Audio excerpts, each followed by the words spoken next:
La Cafetera es un programa de radio que se financia gracias a las aportaciones de los oyentes. Si te gusta el periodismo que defiende y sientes que te acompaña, hazte mecenas y ayúdanos. Infórmate en radiocable.com/mecenas. Hola cafeteros, hola Fernando, hola María. Soy Silvia de Zaragoza y bueno, mi corazón también ha pertenecido siempre a un pequeño pueblecito del Maestrazgo. Y además, pues también me considero parte de Londres, porque es la ciudad que me ha dado tantas oportunidades durante los últimos 4 años. Me hice mecenas de la cafetera este septiembre, después de que os echara muchísimo de menos durante el verano. Y es que, bueno, sois parte de todas mis mañanas y mi portal de conexión con mi querido país. Así que, de verdad, de corazón, muchísimas gracias por toda vuestra labor.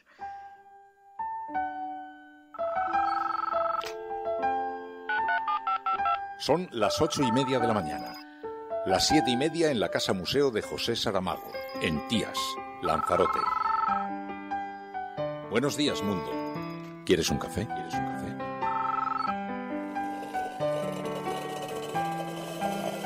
En el programa La Cafetera de Radio Cable.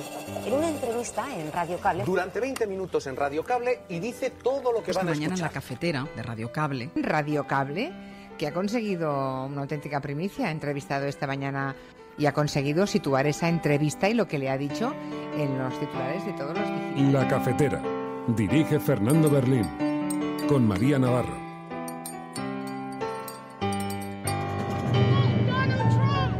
Donald Trump and leaders like him that promote division and destruction in this world should hear our message loud and clear. They need to share our shared values of respect, equality and justice. The meeting followed both groups' decision to increase contacts with a view to contribute a political, peaceful and democratic solution to the Venezuelan crisis. They agreed that while the situation needs to be a Venezuelan one, the regional impact of the crisis requires the region and the international community to play a more active role in supporting a prompt return to the democracy in Venezuela.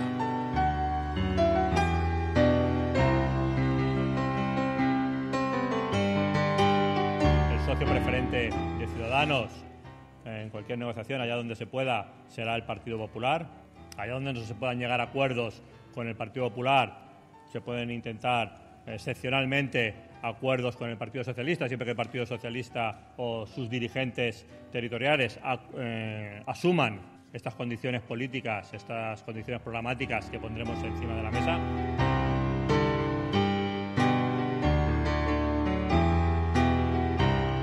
Somos una versión foralista del Partido Popular. Defendemos la inclusión del País Vasco dentro de España, pero con arreglo a los derechos históricos que tenemos. Esa es nuestra tradición.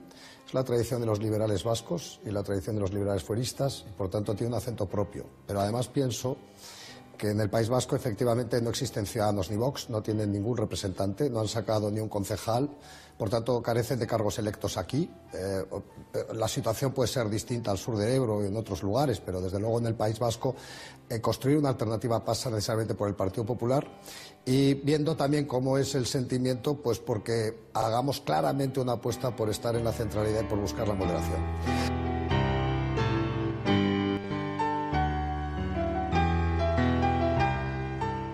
Podemos se ha roto. Yo hace unos meses era secretario general de un partido que ahora son 3. Necesita de tratamiento y habrá que ver cómo gente que pensamos similar somos capaces de reconstruir un espacio político, recuperar a toda la gente que se ha quedado por el camino en este tránsito. Yo creo que hace falta abrir el debate en Podemos.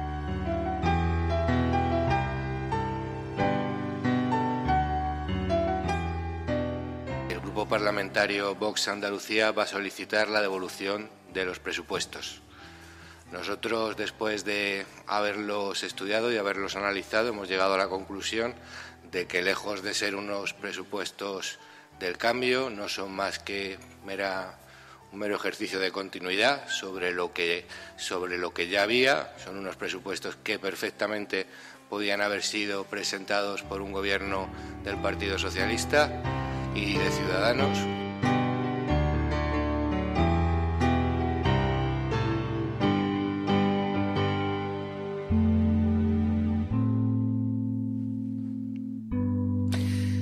Buenos días, cafetera.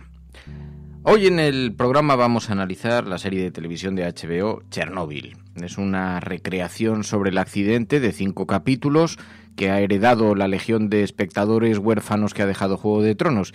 Y la serie retrata los días posteriores al accidente nuclear de la central de Chernobyl. Y muestra, en nuestra opinión, algunas cosas más. En primer lugar, lo extraordinariamente difícil que es gestionar un incidente de carácter nuclear. Rusia tuvo que dedicar casi 700.000 personas a las labores de limpieza. 700.000 personas.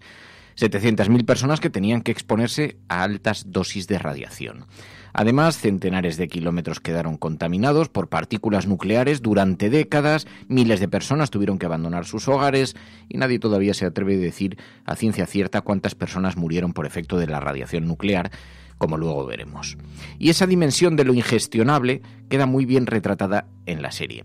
Además, también muestra la legión de negacionistas que trataban de minimizar y de ocultar el accidente, porque según la serie, para una potencia tecnológica como la URSS resultaba impensable, imposible mostrar ante el mundo esa debilidad. Hasta que fue inevitable porque la radiación empezó a ser detectada en toda Europa.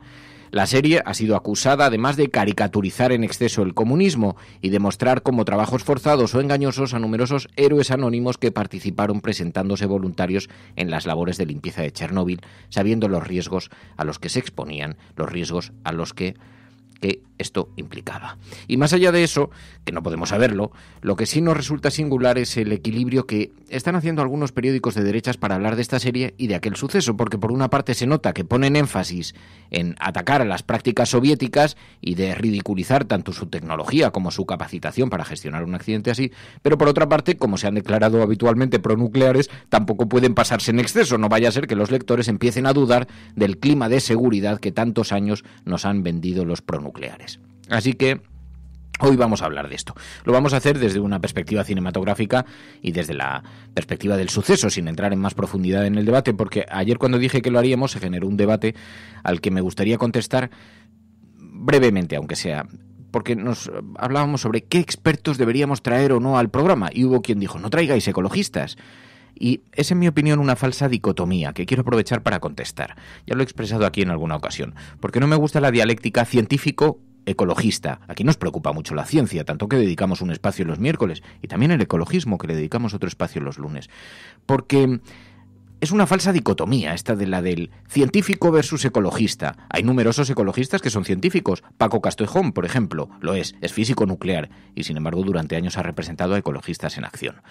Y no me gusta el ad hominem ese de que por ser ecologista uno queda inhabilitado para el análisis objetivo. ¿Por qué? ¿Qué interés espúreo o personal puede mover a un ecologista para hablar de los riesgos de este tipo de energía? ¿Qué le va en ello? ¿Acaso al ecologismo le va mejor si hay una forma de energía que se descarta como uso masivo o como uso político? ¿Acaso eso beneficia de alguna manera al ecologismo? Claro, y es que paradójicamente algunas personas nos sugerían que trajésemos algún operador de una central nuclear, como si esas personas no tuvieran intereses, o algún trabajador del sector eléctrico, como si a eso solo les preocupase el análisis del rigor científico. Y por eso digo que, en mi opinión, hay un falso debate en esta dicotomía científico versus ecologista. No solo pasa con la materia nuclear, pasa en otras muchas, pero es que según esa lógica tampoco un científico tendría por qué hacer afirmaciones sobre la seguridad en las centrales o sobre la vigilancia antiterrorista en las centrales nucleares, puesto que no es su campo de habilidad.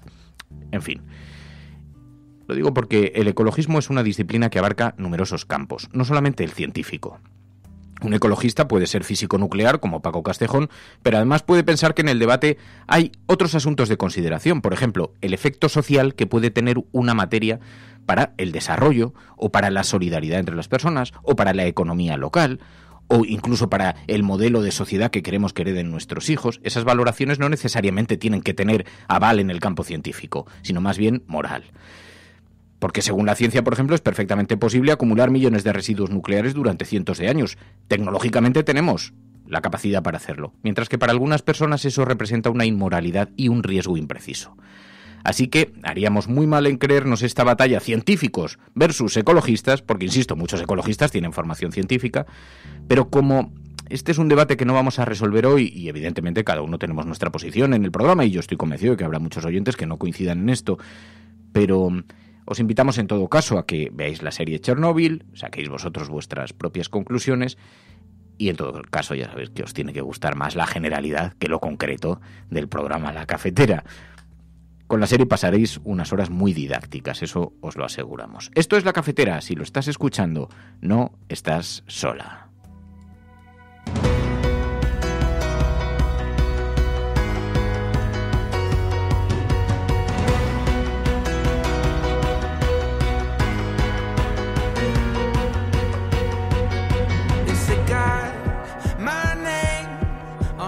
Bueno, es un debate súper interesante, en todo caso, también la energía nuclear. Hay quien dice, bueno, en general todas estas materias que se prestan mucho a debate. Estábamos buscando información sobre el número de víctimas que hay, que se pueden concretar después del accidente de Chernóbil, y es que ni siquiera hay consenso. Naciones Unidas da una cantidad que la eleva a cientos de personas. Sin embargo, la cifra oficial al principio habló solamente de 2 personas, luego lo elevaron a 30. Hay quien dice que puede alcanzar las 60.000, pero son estudios científicos basados en parámetros por el número de cáncer que después se han conocido y una serie de parámetros que se utilizaban para calcular el número de víctimas después de las bombas de Hiroshima y Nagasaki, que se han intentado aplicar. Bueno, no hay un consenso, así que si no hay consenso, ¿cómo vamos a poder debatir? Pero en todo caso, muy interesante esta serie, de verdad. Luego lo hablaremos con Ana Pastor aquí. Ya sabéis que precisamente los martes hablamos en La Cafetera sobre series, y esta es la serie Revelación, que ha salido después de Juego de Tronos, y si la estáis viendo, habrá muchos que todavía no la hayáis visto, pero si la estáis viendo, estoy seguro de que os va a llamar la atención. Porque si ponemos el foco en la política nacional, los bostezos se van a escuchar hasta en Ucrania. Y como lo que pretendemos es despertar un poquito a los miembros de La Cafetera y proponer sobre la mesa temas estimulantes, pues no hay muchas novedades en realidad en el panorama político, porque siguen debatiéndose en torno a los pactos. Hay una visita de Donald Trump de la que ahora hablaremos al Reino Unido, que ha desatado bastantes protestas. Ahí colocaremos un poquito en el foco, pero ya sabéis que esto es La Cafetera, que os contamos todo lo que os cuentan los demás y alguna cosa más de la que los demás no os hablan. María Navarro, muy buenos días. Muy buenos días. ¿Qué tal estás? Bien, ya estamos aquí confeccionando la agenda cafetera. Hablaremos en la agenda cafetera, ya sabéis, de esos otros temas que no llevan los periódicos en sus portadas, pero que vosotros queréis que tengan presencia aquí en el programa. Así que tenéis diversas formas de comunicación con nosotros. El hashtag del programa, almohadilla la cafetera Chernóbil, almohadilla la cafetera Chernóbil, almohadilla la cafetera Chernóbil. Y después tenéis también, además de ese hashtag con el que comentamos el programa en las redes sociales, un número de teléfono 627-002-002, 627-002-002, donde podéis dejar en nuestro WhatsApp vuestras opiniones y vuestra participación sobre este y otros asuntos. Ya sabéis, una nota de audio de unos 30 segundos y a partir de ahí nos podemos organizar un poquito la conversación. Bueno, pues en el hashtag ya se incorporan. Enrique, buenos días, mundo. ¿Estáis hablando ya de los partidos sobre la reforma laboral o lo vamos dejando para las siguientes elecciones? Se pregunta Enrique Quesada. Dice, porque si no hablan de eso, ¿de qué están hablando que sea más importante? Pues en este momento te lo voy a decir, Enrique. Están todos escurriendo el bulto para mirar hacia un lado, no concretar los pactos hasta que el verano se nos venga encima y entonces ya a nadie nos importen los pactos. Con lo cual puedan hacer lo que quieran a espaldas de la gente y mientras el personal está buscando la toalla en la playa. Buenos días, Graznando, buenos días, Resistencia, dice, vamos, que ya viene el café. Ángel, muy buenos días, Ángel Trianero, con el hashtag almohadilla, la cafetera Chernóbil. Marcus, buenos días, la punta del iceberg.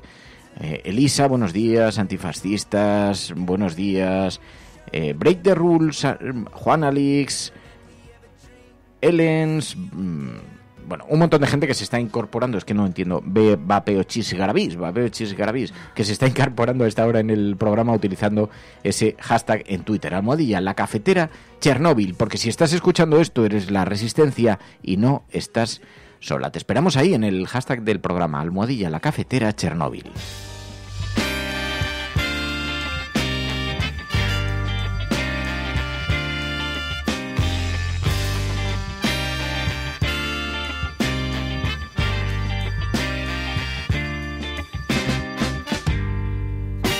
Hoy Donald Trump es el protagonista en las portadas de los periódicos, tanto nacionales como numerosos medios de comunicación internacionales. Está de visita en el Reino Unido. Trump, un viaje poco diplomático, dice el periódico El País. El presidente de Estados Unidos llegó a Londres con polémica por su ataque al alcalde Sadiq Khan y su defensa del Brexit duro. En la foto, la reina Isabel II, 93 años entre Donald Trump y Melania Trump. Tan longevos que son la familia real, pero está estupenda, 93 años. Fíjate, ¿has visto, Mary? ¿No te parece? Sí. Me gustaría a mí llegar a los 60 con esa vitalidad, con esa energía. Yo siempre me he preguntado si será una cuestión genética o será Hombre, una... la genética Seguro es determinante. Pero tiene que tener además un nivel de atención médica y gente que le elabore pero que no va unos ni con menús. bastón ni nada, ¿eh? Oye, ¿sabéis una cosa que me pasó una vez? ¿A cuánto llegó el Palacio de Liria, la condesa esta del Palacio de Liria, ¿cómo se llama? Marquesa o... La duquesa de Alba. La duquesa de Alba. Bueno, perdón por mis lagunas a esta hora de la mañana. La duquesa de Alba. El caso es que una vez vino a la radio, cuando yo trabajaba en la SER con Alberto Granados, vino el cocinero de la duquesa de Alba y nos trajo su libro de menús. Y entonces nos mostró los menús de la casa de Alba. Yo no sé cuánta gente vive allí, en ese palacio, está en el corazón de Madrid. No sé cuánta gente vive, pero les preparan unos menús que son una pasada, unas pasadas. Y entonces son todos muy equilibrados médicamente, muy tal. ¿Cuánto vivió la duquesa de Alba? Vivió un montón de años, ¿no? No lo sé ahora mismo. Es súper mayor. Pero bueno, el caso es que me impresionó mucho porque pensé, digo, claro, si tú tienes, lo pienso al hilo a cuenta de esta fotografía que estoy viendo ahora de la reina, que se la ve sinceramente, francamente bien para la edad que tiene. Es verdad que siempre en la familia real han sido muy longevos, pero que seguramente esto tiene que ver también con la alimentación, con un cuidado médico exhaustivo que les tendrán. Murió a los 88 años. Fíjate, la duquesa de los 88 años. Bueno, tampoco es una super pasada, ¿no? Sí. Hombre, a ver, evidentemente todo influye, la genética, el tipo de trabajo que tengas, que en este caso, bueno, tendrá claro, trabajo, que duermas pero mucho, evidentemente supongo que tendrá si una vida mucho más mucho, tranquila que una paseas persona por los que... jardines. Claro, paseas por los jardines de palacio, duermes mucho. Bueno, que vives, nunca mejor dicho, como una reina. Vives como una reina, vives como Dios. Y claro, y además te alimentas bien, pero estos menús, lo que pasa es que creo que el libro lo tiré, pero era muy interesante porque veías, decías, joder, pero es que es una pasada. O sea, claro, comían como en un hotel de 5 estrellas, los cocineros se afanaban por tener los mejores productos, los mejores no sé qué, siempre un pescadito por la noche, una sopita, o sea, siempre cosas muy ligeritas para que no sé qué, y todo además con supervisión médica, o sea, nada de meterte de pronto una hamburguesa llena de colesterol. Alucinante. ¿Qué te parece estas cosas que te cuento de buena mañana? Muy bien, así que me hables de pescado por la mañana. Oye, perdona, ayer cené pescado, estaba riquísimo. El rey de la diplomacia en Buckingham. Trump desembarcó, el rey de la diplomacia va con segundas, es la portada del periódico El Mundo, dándole la mano a la reina Isabel II. Trump desembarcó ayer a lo grande en el Reino Unido. Antes de aterrizar, se enzarzó en una batalla dialéctica con el alcalde de Londres, al que tachó de tonto, perdedor. Y la oposición, liderada por Jeremy Corbyn, no solo le plantó en la cena de gala, sino que anunció su participación en las protestas de hoy contra la visita de Estado. La única persona sonriente con el mandatario era la reina Isabel II. Y escuchamos, en efecto, protestas en el Reino Unido por la visita de Donald Trump. Donald Trump and leaders like him that promote division and destruction in this world should hear our message loud and clear. They need to share our shared values of respect, equality and justice. Division and destruction.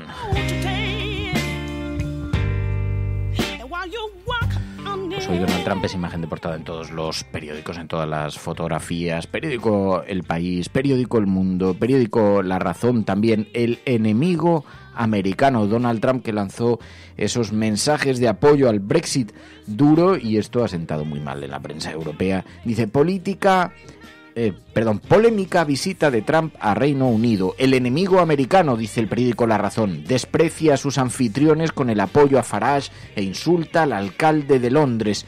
Poco le ha importado a Donald Trump visitar Londres en el momento menos oportuno, con una premier, Theresa May, a punto de dimitir, y una clase política incapaz de gestionar el Brexit. Haciendo gala de su habitual falta de diplomacia, Trump ha despreciado a sus anfitriones y se ha inmiscuido en los asuntos internos, alabando al ultra Nigel Farage y criticando al alcalde de Londres. Un reflejo de la frialdad de las relaciones entre los dos viejos aliados que presumían de mantener una relación especial. Pues lo tiene fenomenal el Reino Unido, porque si se aleja de la Unión Europea y pretendía tender la mano hacia el otro lado del océano, se va a encontrar con Donald Trump haciéndole una mueca. Y bueno, también portada del ABC, Trump al servicio del Brexit. El presidente estadounidense agita la eurofobia a su llegada al Reino Unido y se ofrece como aliado preferente a los británicos frente a la Europa continental, y lo hace insultando, una manera, como todo el mundo sabe, muy diplomática de acercarse a alguien. Recepción en Buckingham, dice el periódico La Vanguardia. El presidente de Estados Unidos, tras su llegada a Londres en visita de Estado, se trasladó en helicóptero directamente al Palacio de Buckingham, donde fue recibido por la reina Isabel II. Visita al Reino Unido en un momento de máxima debilidad política de Londres. El presidente de Estados Unidos, recibido con polémica y en medio de protestas, apuesta por un Brexit duro que rompa con Europa. Trump inició ayer con toda la pompa y también en medio de la polémica y contestación una visita de Estado de 3 días al Reino Unido. El presidente de Estados Unidos es partidario del Brexit duro y busca aprovechar la debilidad de su aliado. Tengo curiosidad por saber qué piensa la derecha y la extrema derecha española, que durante tanto tiempo apoyaban a Donald Trump en Twitter y en estos sitios, ahora que se está volviendo, que está apoyando el Brexit y por lo tanto la disolución de la Unión Europea. Bueno, pero las contradicciones en la derecha las saben disolver bastante bien, mucho mejor que la izquierda. Por eso la izquierda siempre acaba dividiéndose mucho más. Puede ser. Almohadilla, la cafetera Chernóbil. Almohadilla, la cafetera Chernóbil. ¿Qué os parece a vosotros? ¿Qué os parece? Bien, esto es la cafetera y si lo estás escuchando no estás sola.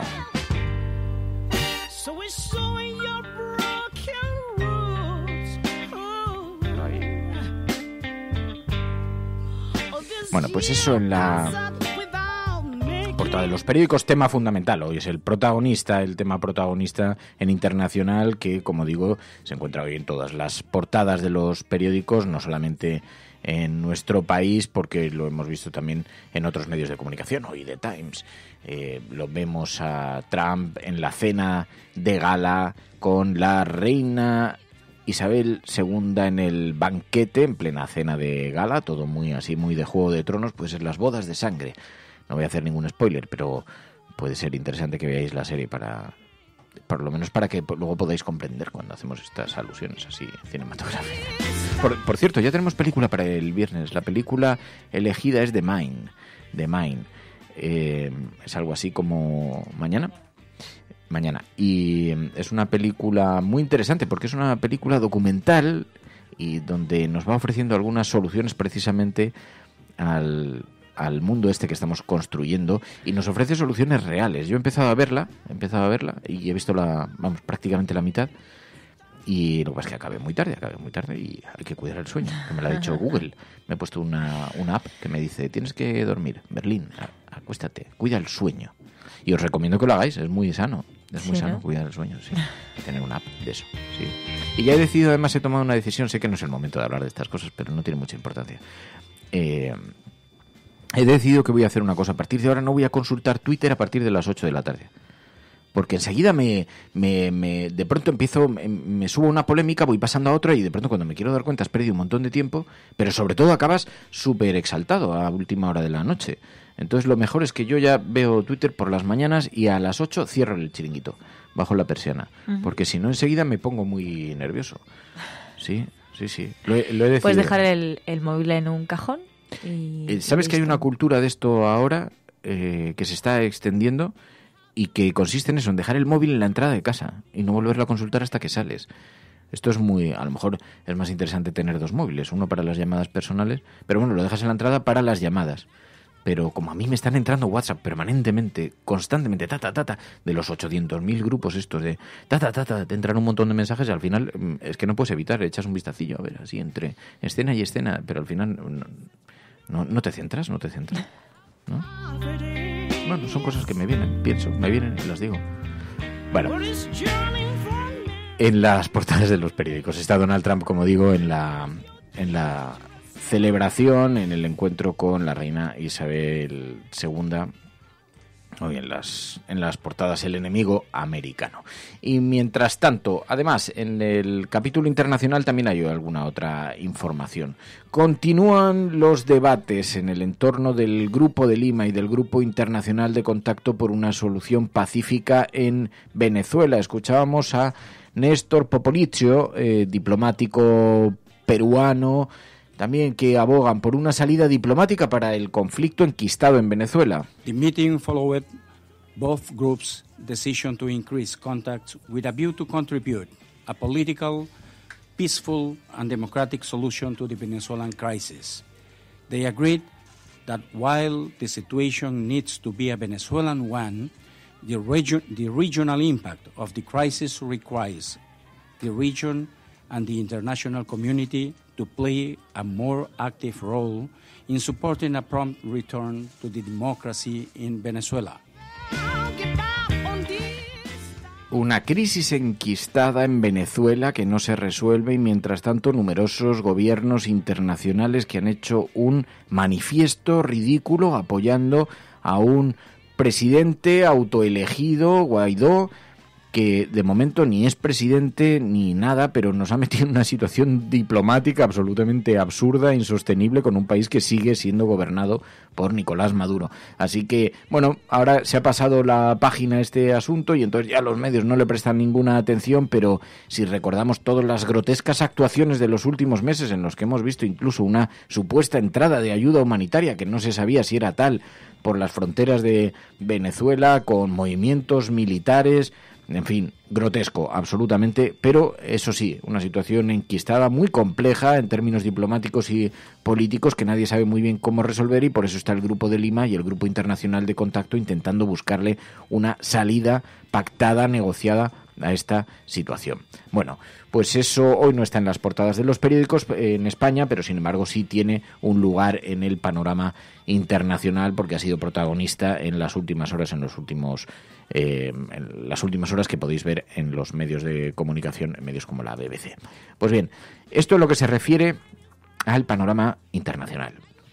En el panorama nacional nos encontramos con los pactos políticos. ¿Quiénes son los socios que pueden sentarse en la misma mesa? Ciudadanos trata de defender públicamente de que prioriza al PP como socio, pero trata de que parezca que excluye a Vox de la negociación. Sin embargo, le dice que el modelo sea parecido al de Andalucía, es decir, que esté en la negociación, pero que no lo parezca. En el periódico El País dice: Ciudadanos prioriza al PP como socio, excluye a Vox de la negociación. Los populares inician hoy con el partido de Abascal las conversaciones para formar gobiernos autónomos. Comienzan las conversaciones y nos encontramos, hemos escuchado, por ejemplo, a Villegas Ciudadanos, hablando del socio preferente de Ciudadanos es el Partido Popular. El socio preferente de Ciudadanos en cualquier negociación, allá donde se pueda, será el Partido Popular. Allá donde no se puedan llegar a acuerdos con el Partido Popular, se pueden intentar excepcionalmente acuerdos con el Partido Socialista, siempre que el Partido Socialista o sus dirigentes territoriales asuman estas condiciones políticas, estas condiciones programáticas que pondremos encima de la mesa y que muchos de sus puntos son contrarias a las políticas de Sánchez y del sanchismo. Y eso es lo que vamos a intentar: acuerdos moderados, acuerdos centrados, acuerdos liberales y acuerdos a dos. Así que puede que pacten, pero puede que no lo parezca, pero que lo parezca. Así que mientras eso se resuelve, el PP ve un farol en el veto de Vox a las cuentas de Andalucía, negociaciones sin mesa 3, dice el periódico La Razón. Ciudadanos señala como socio prioritario a Casado, pero no entrará en gobiernos con los de Abascal, o por lo menos es lo que dice, porque es verdad, Vox Andalucía habla de una enmienda a la totalidad de los presupuestos. El Grupo Parlamentario Vox Andalucía va a solicitar la devolución de los presupuestos. Tratan de caldear la negociación, tratan de colocar las cuentas de Andalucía como elemento de negociación, como rehén. Nosotros, después de haberlos estudiado y haberlos analizado, hemos llegado a la conclusión de que, lejos de ser unos presupuestos del cambio, no son más que un mero ejercicio de continuidad sobre lo que ya había. Son unos presupuestos que perfectamente podían haber sido presentados por un gobierno del Partido Socialista y de Ciudadanos.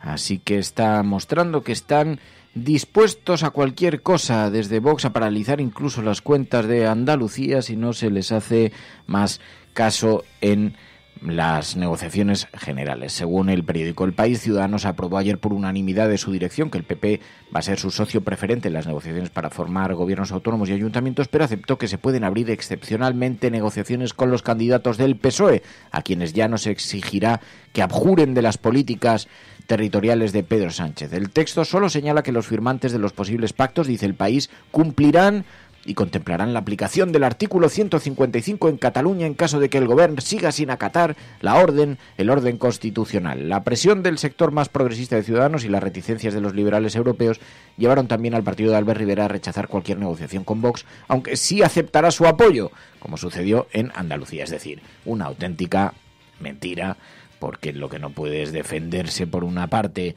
que no van a negociar con ellos, pero aceptan los apoyos por detrás.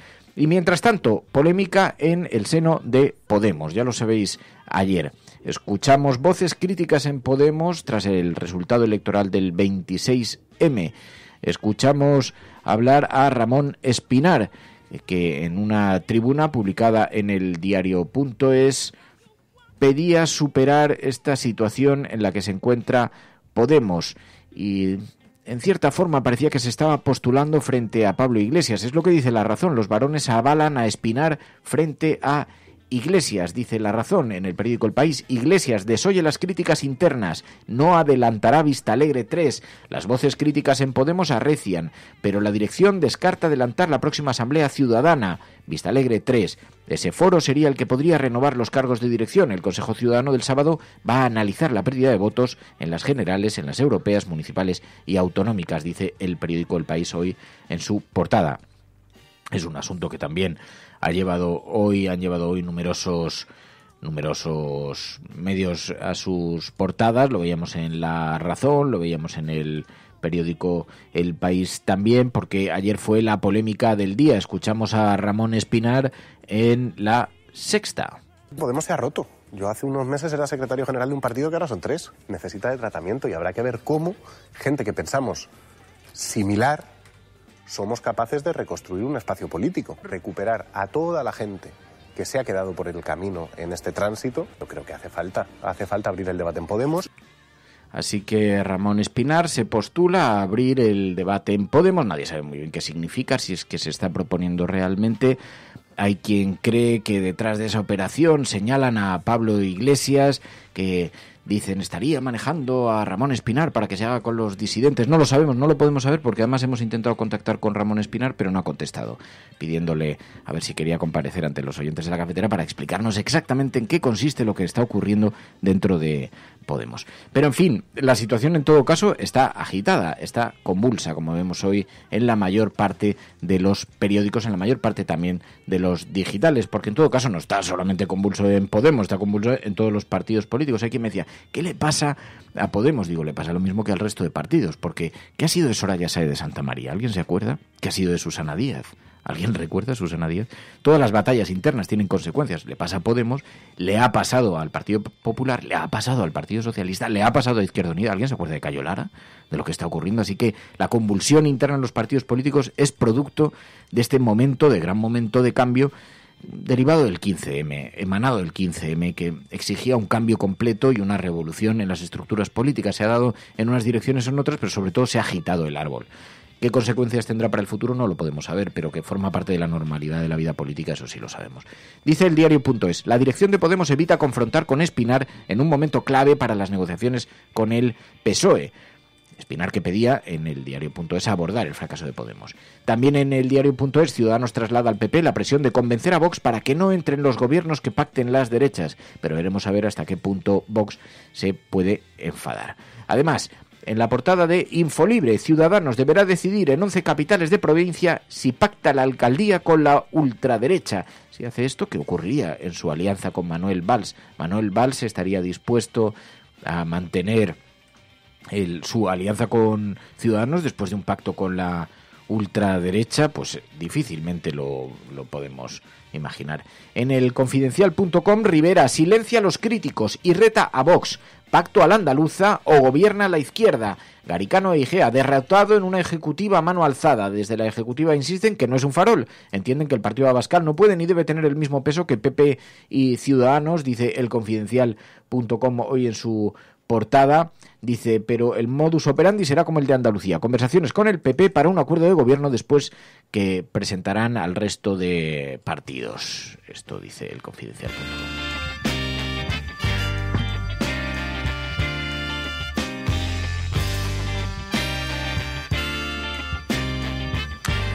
Y en público.es, la exigencia que complica los pactos entre Ciudadanos y Partido Socialista. La aplicación del 155, dice hoy público.es en su portada. Que también, dice la derecha, se centra en los pactos mientras la izquierda se despedaza en los medios. Esta semana se inicia el proceso para investir el próximo presidente de gobierno y todo apunta a que las informaciones políticas se van a centrar en los pactos y en las negociaciones.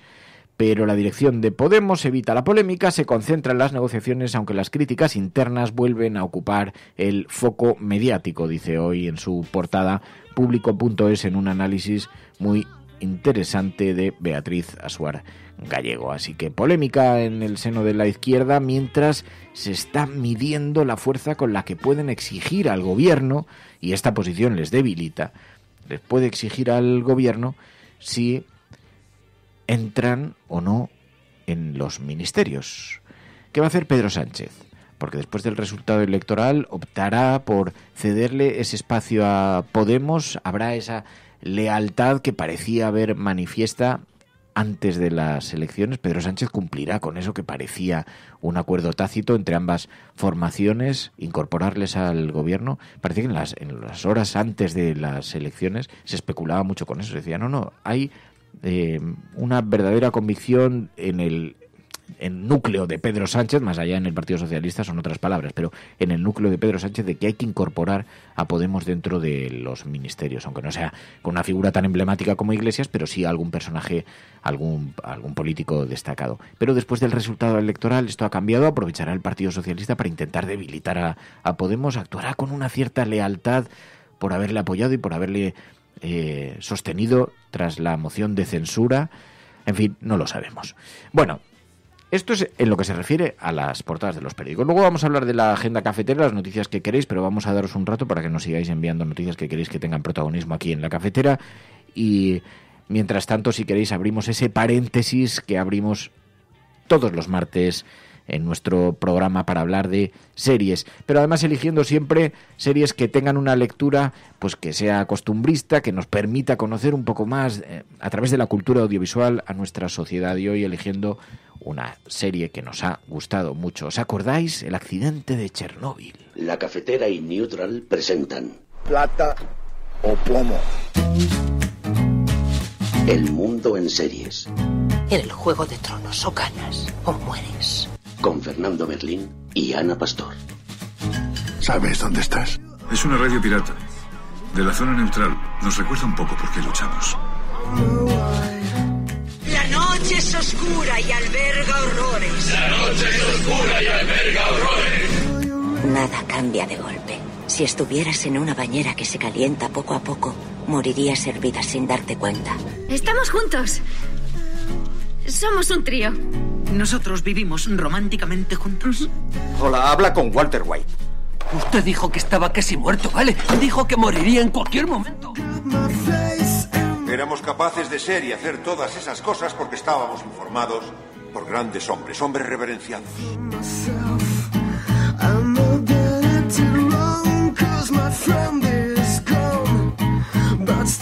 Gran parte de la opinión pública mundial quedó conmocionada tras conocerse el accidente nuclear que tuvo lugar en Chernóbil, en la Unión Soviética, el viernes de la semana pasada.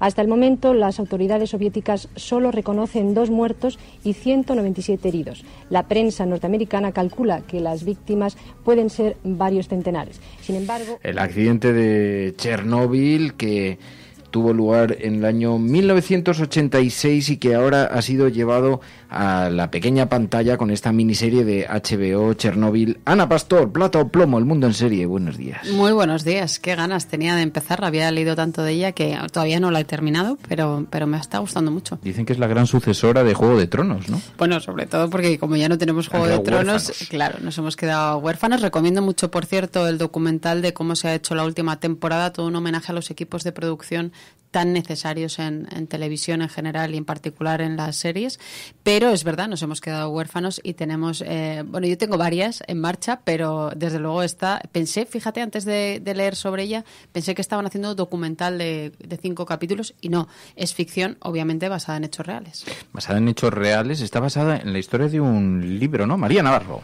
En Voces de Chernóbil, que además es de una autora bielorrusa, y es un libro en el que, bueno, pues hablan de los testimonios de aquellas personas que sobrevivieron a la catástrofe, y de muchos de los diálogos están basados en ese libro. Y dicen que el autor ha tratado de ser muy fiel a los hechos, aunque algunos de los personajes han sido mezclados, hay algunos personajes que no responden exactamente a la realidad, pero sí muy fiel al relato de los hechos, a la cronología de los hechos, de los sucesos, y también al gran intento de la hegemonía comunista en aquel momento informativa, que se presentaba ante la opinión pública mundial como una gran potencia tecnológica y que vio que con el accidente de Chernóbil eso se ponía en entredicho, intentó silenciar la información.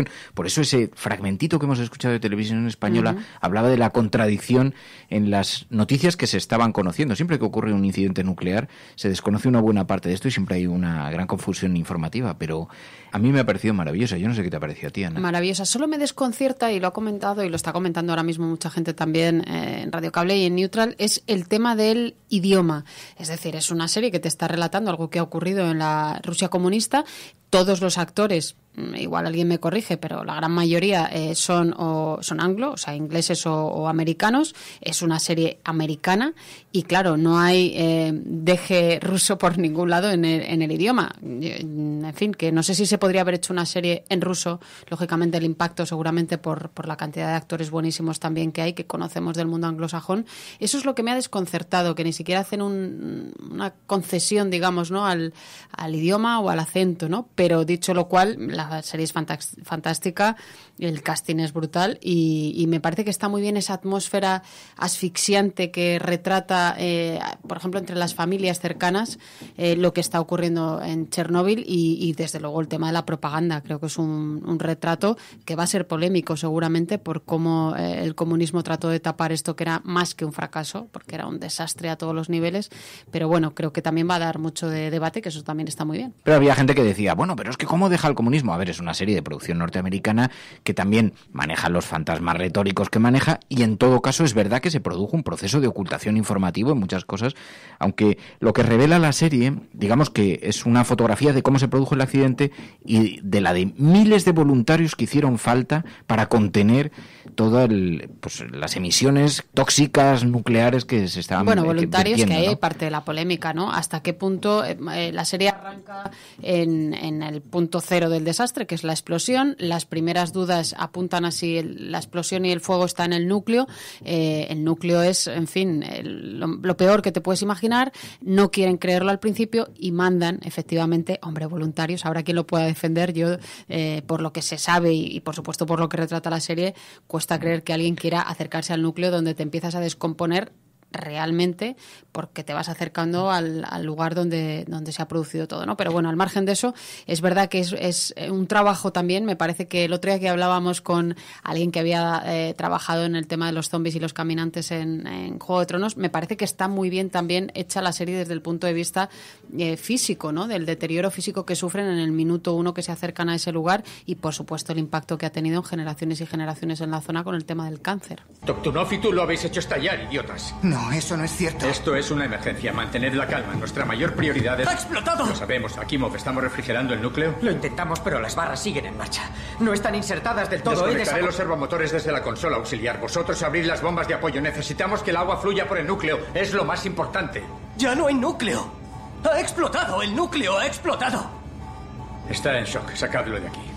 Que eso se ve a lo largo de toda la serie, primero por intereses de partido, para no asumir responsabilidades, todo el mundo intenta esconder, escurrir el bulto, pero luego también hay una negación de los hechos sistemática que hace que se prolongue durante horas el incidente sin prácticamente reacción, o con reacciones muy limitadas también, ¿no? Para mí hay una escena muy curiosa, no sé si la recordáis, creo que es del primero o del segundo capítulo, nada más producirse la explosión, y es la cantidad de familias, como en un barrio cualquiera, de cualquier lugar del mundo, que cuando ocurre algo la gente tiene tendencia a ir a mirar, y claro, la visión retrospectiva de, aquí no hay posibilidad de hacer spoiler porque todos sabemos lo que pasó en Chernóbil, pero te estás dando cuenta y estás viviendo que esos hombres, mujeres, bebés que están mirando el incendio de Chernóbil están respirando todo el humo tóxico y toda la radiación, ¿no? Y sí, claro, tú sabes lo que está ocurriendo. Es que además eso lo contaban las crónicas, la gente que se quedaba mirando la luz porque proyectaba unas luces con unos colores así como muy... Y entonces las crónicas dicen que claro, toda esa gente estaba recibiendo unas cantidades de radiación salvajes, ¿no? en aquella zona. Claro, pero también plantea, esto ocurrió hace más de 30 años, pero también plantea qué es lo que haríamos nosotros ante una situación así, ¿no? Te permite también un poco empatizar que aunque hubiese sido en otra época, no sabes qué reacción tendrías tú ahora mismo, ¿no? Si te quedarías paralizado, aunque fueses más consciente, ¿no? Que estas personas que lo vivieron, porque tenemos ese precedente, pero también te plantea, pues esa empatía con esos personajes sobre qué es lo que harías tú. Nos ha escrito alguna persona, nos decía, seguramente lo mismo. Sí, y nos ha escrito alguna persona que nos decía, hombre, es que un accidente de estas dimensiones no se puede repetir porque además es otro tipo de reactor, la tecnología ha evolucionado mucho.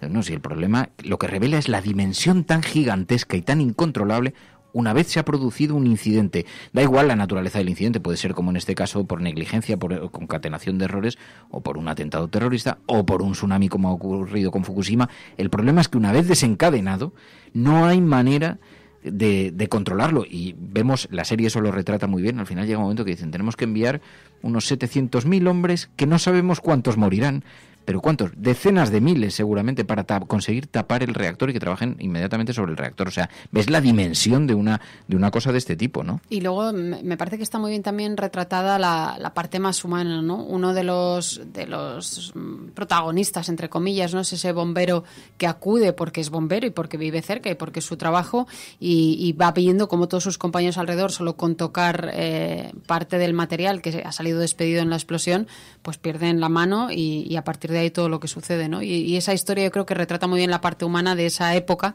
en la que, unos de manera voluntaria y otros seguro de manera obligada, tuvieron que acudir allí, o quien miraba o quien participaba un poco, ¿no? El hospital también, cuando recibe los primeros heridos que no tienen capacidad para curar a alguien que viene además completamente intoxicado y con esa toxicidad que producía la radiación. E incluso me gusta mucho también cómo retratan, que es muy angustioso, la medición de los aparatos dentro del recinto, ¿no? De la central, que les marcan un máximo que no es real, porque es que no son capaces de medir la realidad de la dimensión del problema, ¿no?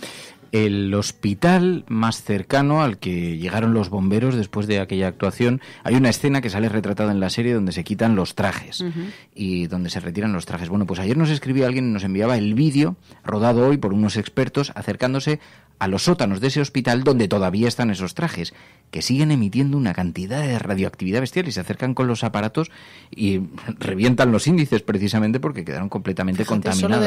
Solo de los aparatos. Ahí se ve como una de las enfermeras que se da cuenta de que son los trajes los que están provocándoles el daño a todos ellos, se los quitan las enfermeras y cuando se miran las manos las tienen en carne viva por la radiación y efectivamente los bajan al sótano, eso se ve en la serie, pero claro, no es tan fácil como quemarlo. ¿No? Como ocurre en otros lugares. Es que aquí, ¿qué haces con eso? Y luego está el alcance de un incidente de esta naturaleza. Una central sueca ha detectado la radiación y las pruebas les han llevado hasta nuestra central. Los americanos tienen fotos por satélite del reactor, del humo, del incendio. Lo sabe todo el mundo. Los intentos de ocultación ineficaces para una magnitud así. El viento ha estado soplando hacia Alemania. No dejan salir a los niños a la calle, en Frankfurt. Así que es absolutamente salvaje la dimensión y la impotencia para controlar un accidente de este tamaño, ¿no? Luego, lo que refleja mucho, y ahí veíamos las críticas, son todos los movimientos internos políticos de los partidos para esquivar, ocultar, evitar la propagación de la información, para el KGB siguiendo a los propios científicos, deteniendo a los propios científicos, y ahí sí que puede que esté caricaturizado como fue el comportamiento de aquellos días, entre otras cosas, de Gorbachov. Sí, que aparece también en la serie. Es uno de los personajes, pero es verdad que es curioso cómo los cargos internos tratan de sobrevivir, incluso delante de él intentan mentirle o minimizar el tamaño de la tragedia, y sin embargo hay un par de personajes que sí que están basados en hechos reales, que sí que tratan de decirle, mira, no estamos ante un sustito, estamos ante un drama de dimensiones planetarias, porque no solo nos va a afectar a nosotros y o reaccionamos o nos llevan por delante, ¿no? Y así van a llevar por delante muchas vidas. La preocupación también con la prensa internacional, a pesar de ser un país muy cerrado en aquella época, y un país comunista, les preocupaba mucho, ¿no? Yo creo que esa escena de la reunión de gobierno en la que piden explicaciones, todo hombres, pues también es muy curioso, ¿no? Respecto a la radiación, el director Berujánov afirma que no supera los 3,6 Röntgen, el equivalente a una simple radiografía en el pecho. Así que, si a alguno le toca una revisión... ¿La prensa extranjera? No saben nada. El vicepresidente primero Charkov asegura que hemos logrado proteger nuestros intereses. Bien. Muy bien. Parece que estamos en buenas manos, así que... Si no hay nada más, hemos acabado. ¡No! ¿Disculpe? No hemos acabado. Es el profesor Legasov del Instituto Kurchatov. Profesor, si le preocupa algo, ya lo hablará conmigo luego. No puedo esperar. Lo siento mucho. Página 3, sección de bajas. Un bombero sufrió quemaduras en la mano por un trozo de mineral negro y liso que estaba en el exterior del reactor. Un mineral negro y liso. Grafito. Hay grafito en el suelo. Bueno, eso lo que demuestra es que el núcleo ha reventado por los aires y hay trozos de grafito que rodean las barras nucleares que están repartidos por toda la zona, y eso lo hace altamente contaminante y sobre todo demuestra que no es un incidente menor, y un científico lo defiende. Sí, además hablabais del éxito que ha tenido la serie. Yo creo que también tiene que ver un poco con esa necesidad de saber, ¿no? De que todavía no sabemos qué es lo que realmente ahí ocurrió, y de hecho hablabais también de cómo se ha desbancado incluso a Juego de Tronos, ¿no? Leía que, pues había estrenado el 7 de mayo en España y ya ha conseguido la mejor puntuación en IMDb, desbancando a Breaking Bad y a Juego de Tronos, y yo creo que eso también nos tiene que hacernos plantear que, más allá de que la serie pues cuente una rigurosa verdad o no, yo creo que lo que tiene que plantear es el debate de por qué no se sabe todo lo que debería saberse, y que se plantee también la necesidad de que la opinión pública quiere saber más sobre esto, tiene un interés real. Y a mí me alegra también, por el tipo de consumidora de este tipo de cosas que soy, que cada vez más, Juego de Tronos es lógicamente otra cosa, ¿no? Pero cada vez más se imponen las series o los documentales basados en hechos reales, incluso si te vas a algo como la serie británica de La Corona, The Crown, que creo que también es, no sé si es Netflix, ha sido una de las series más caras y retrata también una realidad política y, por supuesto, a la monarquía británica, a la que parece que le ha hecho bastantes favores con esta serie, pero que cada vez más se consumen cosas que tienen que ver con la realidad, dicho lo cual, ya sabéis que yo soy muy fan de Juego de Tronos y hay que ir alternando. Pero esta serie, como dice María, yo creo que también recupera un tema que no está cerrado del todo y del que la gente quiere saber más.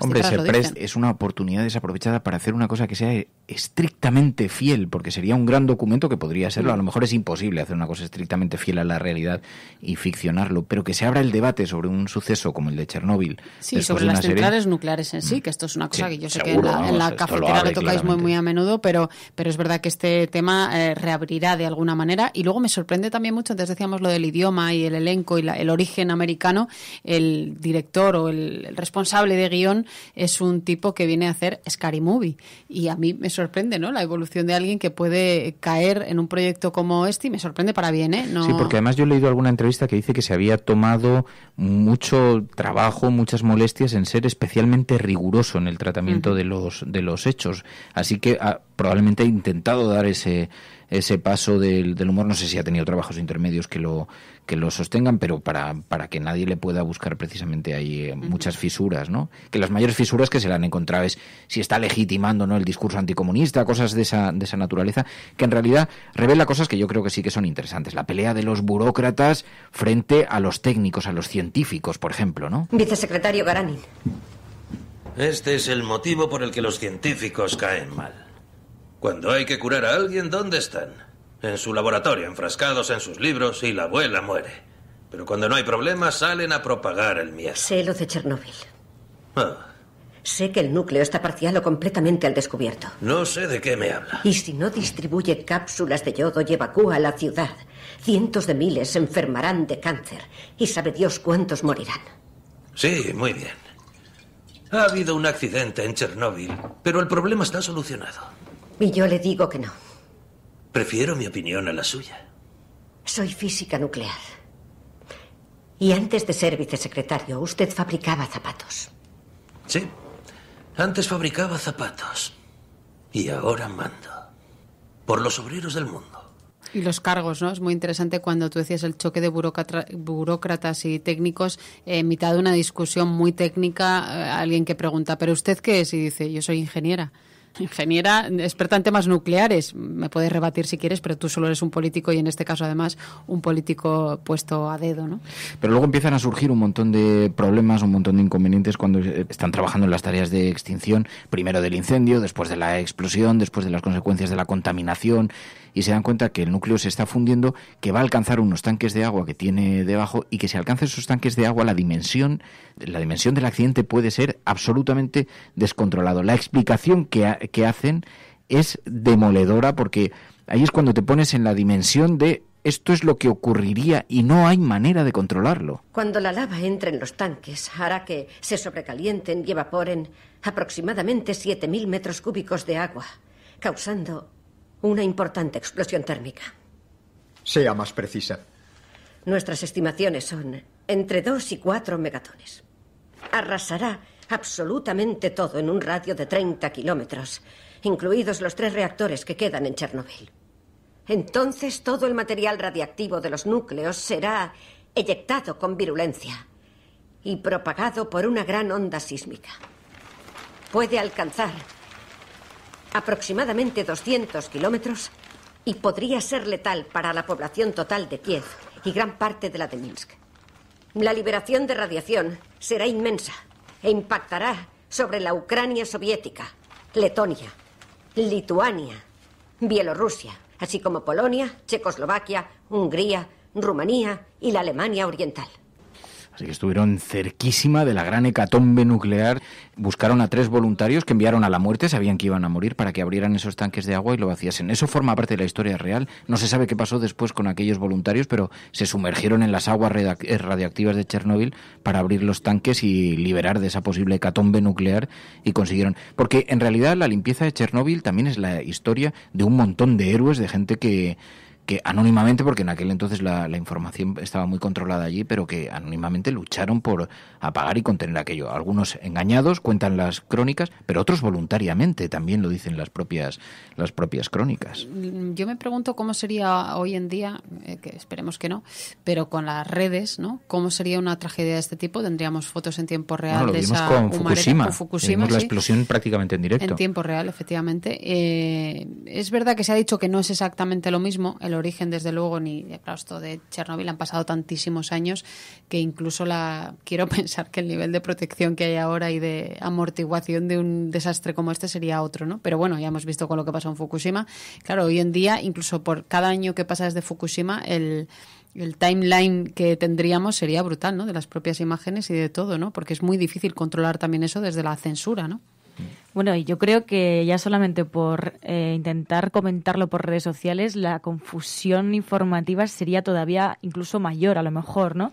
Porque tendríamos muchísimas informaciones, muchísimos tweets de gente comentando, sí, yo he visto esto, yo he visto lo otro, a lo mejor la mitad eran mentiras, o sea, sería una fábrica de bulos alucinante, porque es algo que está pasando en tiempo real y que se están tomando decisiones en ese mismo momento. Sí, mira, estaba pensando ahora precisamente con el tema de los bulos, ¿no? Que en Neutral tenemos un servicio de WhatsApp que la gente nos pregunta cosas, no se nos ha ocurrido a nosotros. Ese servicio de WhatsApp está inspirado en unos compañeros mexicanos que durante el terremoto lo pusieron en marcha, el último terremoto gordo que hubo en México, y lo pusieron en marcha precisamente por eso, porque mucha gente alertaba de cosas que estaban pasando, pero también había gente que alertaba de cosas que no estaban ocurriendo en un desastre natural, en este caso. Y me parece muy interesante. imaginarte, ¿no?, el ejercicio de cómo veríamos ahora el equipo de Neutral completamente desbordado y la cantidad de bulos dañinos, porque los hay, que podrían surgir, ¿no? Todavía no nos ponemos de acuerdo, y lo hemos visto estos días cuando hemos comentado 2 o 3 veces este asunto de Chernóbil. No nos ponemos de acuerdo ni siquiera en las consecuencias, en la dimensión, en los riesgos de la energía nuclear sobre un incidente del año 86 que no ocurriría ahora con las verdades cruzadas, ¿no? En todo caso, insisto, es una serie de televisión, por lo tanto está trabajada por las manos de unos guionistas que reconducen el relato en la dirección en la que quieren, pero sí nos permite percibir algunas cosas. Por ejemplo, lo que hizo falta para limpiar Chernóbil, la actuación de 700.000 personas que, voluntaria o empujadas, algunos eran soldados que les ofrecían, a cambio de 2 años de luchar en Afganistán, estar 90 segundos en Chernóbil. Susto o muerte. Pero en todo caso, limpiar Chernóbil. En las zonas más próximas a Chernóbil, cada roca, cada árbol, incluso el mismo suelo, han absorbido una peligrosa cantidad de radionúclidos que viajarán con el viento si quedan expuestos. Tendremos que talar bosques enteros, despedazar la capa superior de la Tierra y enterrarla bajo ella misma. Serán unos 100 kilómetros cuadrados. Y por último, tendremos que construir una estructura de contención alrededor de la central nuclear, que por supuesto será extremadamente... habrá muertos. ¿Cuánto tiempo tardará? ¿Y cuántos hombres necesita? Las labores de liquidación requerirán 3 años y unos 750.000 hombres, incluidos un gran número de médicos e ingenieros estructurales. ¿Cuántos morirán? Miles. Quizá decenas de miles. Consecuencias completamente indeterminadas y sobre todo una potencia del tamaño de la Unión Soviética pudo afrontar con miles de personas enviadas a tal efecto y con unos recursos prácticamente inalcanzables para la mayor parte de las naciones que como España tienen varias centrales nucleares. Sí. Seríamos completamente incapaces de asumir un accidente de estas naturalezas. Y alguien nos decía, pero es imposible que se repita. Bueno, uno como este es evidente que ya no, porque ya sabemos cómo.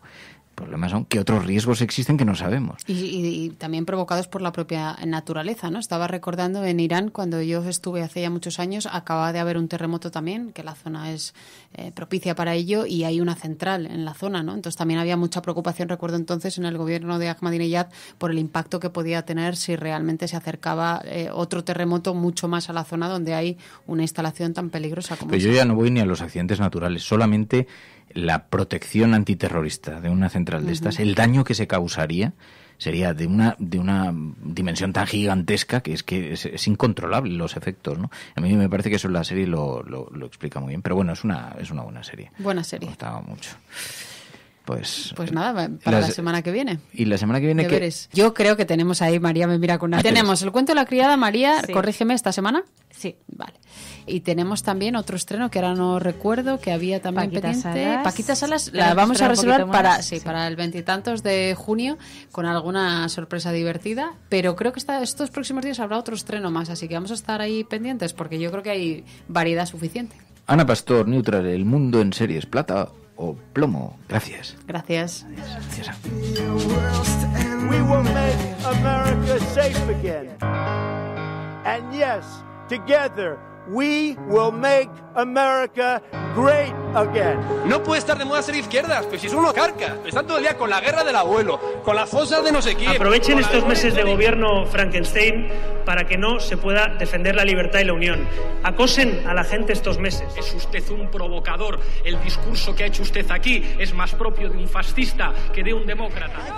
No, hombre, no era instructora. No, hombre, no. Es que no tienes ni idea.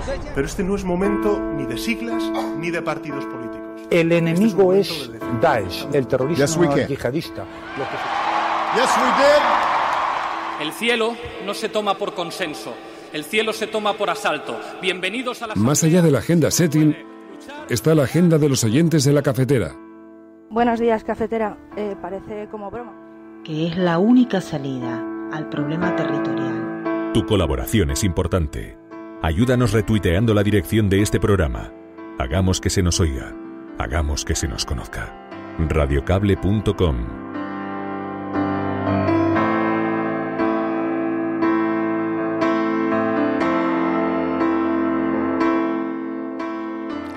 Empezamos con una información que conocíamos este mismo lunes. Salvamento Marítimo trasladó este lunes a Melilla 50 personas llegadas en patera a las Islas Chafarinas. La embarcación precaria llegó al islote con 35 hombres, 10 mujeres y 5 menores, según apuntan fuentes de la delegación del gobierno en Melilla, que las recoge precisamente la sección de Desalambre en el diario.es. Explica también que los supervivientes fueron trasladados al CETI y, en consecuencia, organizaciones como CEAR expresaron su temor de que algunos de ellos sean devueltos a Marruecos.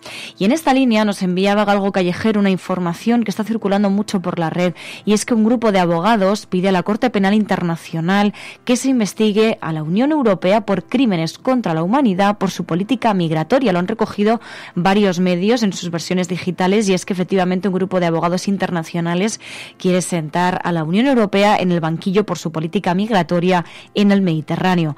Afirman que existen pruebas que implican tanto a funcionarios como a representantes de los Estados miembros en la Comisión de Crímenes contra la Humanidad. La denuncia se basa en buena medida en declaraciones públicas de los propios agentes y funcionarios de la Unión Europea, así como documentos internos de organismos comunitarios que los juristas aseguran que demuestran la responsabilidad criminal europea como parte, dicen, de una política premeditada para contener los flujos migratorios procedentes de África a través de la ruta central del Mediterráneo desde 2014 hasta hoy. De hecho, los abogados calculan que entre enero de 2014 y julio de 2017, al menos 14.500 personas migrantes se ahogaron en el Mediterráneo. Entre 2016 y 2018, más de 40.000 personas fueron interceptadas y transferidas a la fuerza a centros de detención y de tortura en Libia, lo que pone en el foco una vez más la política migratoria de la Unión Europea. Así que veremos qué recorrido hay en todo esto, porque efectivamente es urgente, porque estamos ante una situación en la que hay vidas en juego.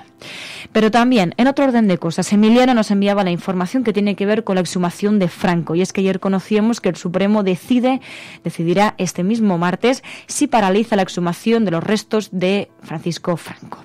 5 magistrados del Tribunal Supremo resolverán este martes la petición de la familia de Franco sobre la paralización cautelar de la exhumación del dictador del Valle de los Caídos, una decisión a la que previsiblemente no se opondrán a la espera de solventar el fondo del asunto. Fuentes jurídicas señalan a la agencia EFE que todo apunta a que los magistrados aceptarán la medida cautelar propuesta por la familia Franco contra los planes del gobierno de exhumar el próximo 10 de junio los restos del dictador. En consecuencia, nos encontramos con la información de que la Asociación para la Recuperación de la Memoria Histórica, además lo ha compartido en su cuenta de Twitter, ha presentado una queja ante el Consejo General del Poder Judicial contra uno de los magistrados que decidirá sobre la exhumación de los restos de Franco. La asociación, como decimos, ha presentado ante el Consejo General del Poder Judicial una queja avisando de que la Sala Cuarta de lo Contencioso Administrativo, que tomará la decisión sobre el traslado de los restos del dictador, podría tener su imparcialidad por la estrecha relación que tendría el magistrado José Luis Requero con el abogado Santiago Milans de Bosch, colaborador de la Fundación Franco y cuyo bufete defiende intereses de la familia del dictador. Además, apuntan a que el magistrado es padrino de una de las hijas del letrado. La asociación considera que Requero debería abstenerse en la decisión, según explican en el texto, donde también dicen que en caso de que la proximidad con el bufete de Santiago Milans del Bosch planteara serias dudas acerca de su imparcialidad, algo que, de ser así, comprometería seriamente la decisión que puede tomar la Sala este mismo martes, porque la imparcialidad, dicen, hay que ejercerla y parecerla. Así que nos encontramos con esta decisión que vamos a conocer a lo largo de este martes, y también ya hemos visto las consecuencias que ha tenido, la respuesta que ha tenido la propia Asociación para la Recuperación de la Memoria Histórica. Y para terminar la agenda, una información que nos hacíais llegar sobre salud pública.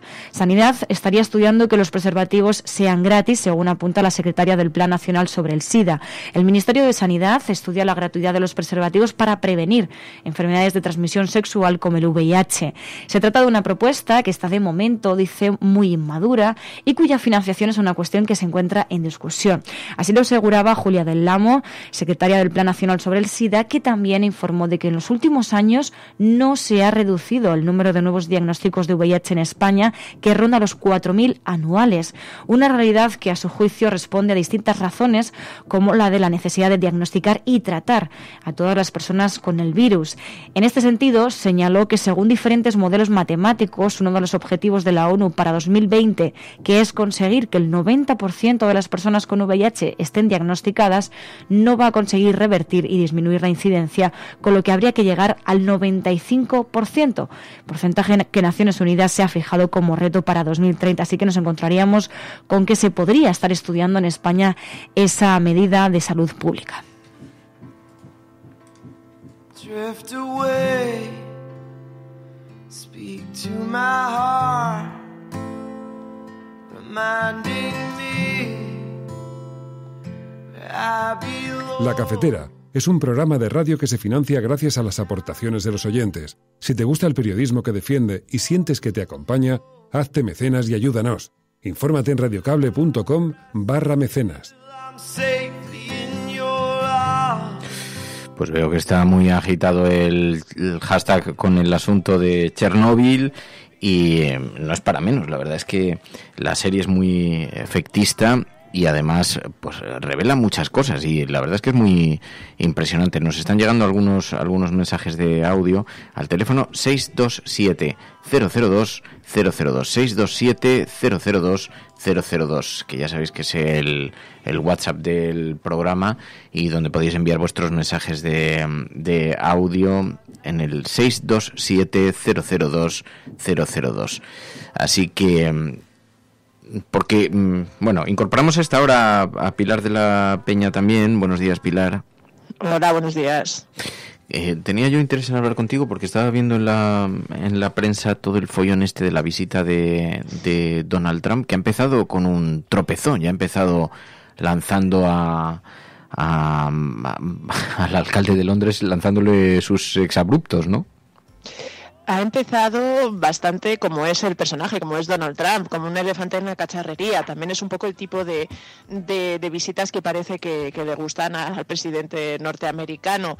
Es verdad que todos los medios destacan, incluso el propio New York Times, ¿no? Destaca que en su primer día de visita en Reino Unido, una visita que además ha tenido mucha pompa y mucho boato porque le ha recibido la reina de Inglaterra, la familia real, entonces ha dejado muchas imágenes pues muy icónicas y muy llamativas que son portada de todos los medios anglosajones hoy, pero lo que destacan es eso, especialmente los insultos al alcalde de Londres, que ya vienen de lejos. Es verdad que en este sentido Donald Trump tiene un enfrentamiento personal con el alcalde de Londres, le ha criticado en varias ocasiones, incluso hubo un tuit muy sonado poco después de los ataques, el atentado de Londres, de los extremistas que protagonizaron esos ataques a cuchillos en el puente de Londres y en realidad es verdad que es un enfrentamiento ideológico, personal.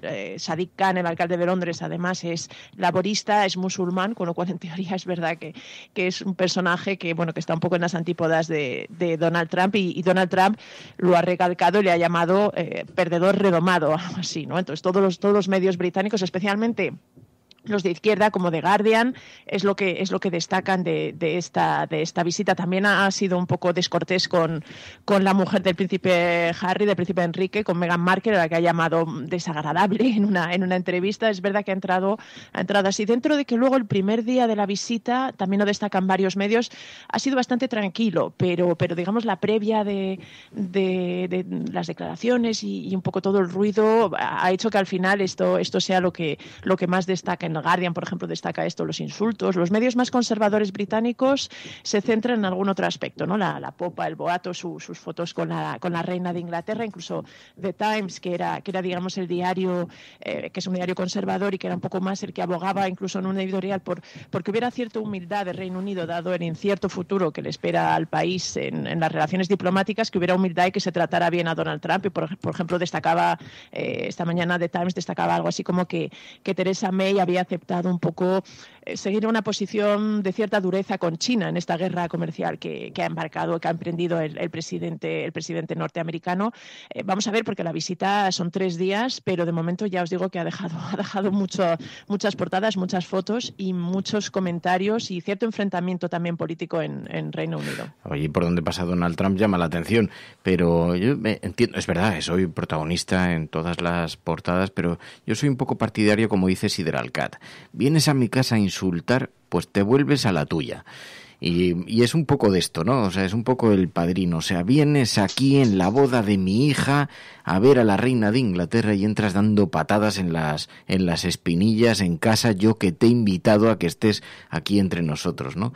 Y soy un poco también de esa opinión, porque es que es verdad que al final Trump es una especie de payaso del bullying y dice Sidra Alcácer que yo no lo hubiese dejado bajar del avión en Inglaterra, pero que se esté mostrando además partidario del Brexit duro, que esté participando del debate interno dentro de la política de un país, que se esté inmiscuyendo, es una cosa bastante grotesca, ¿no?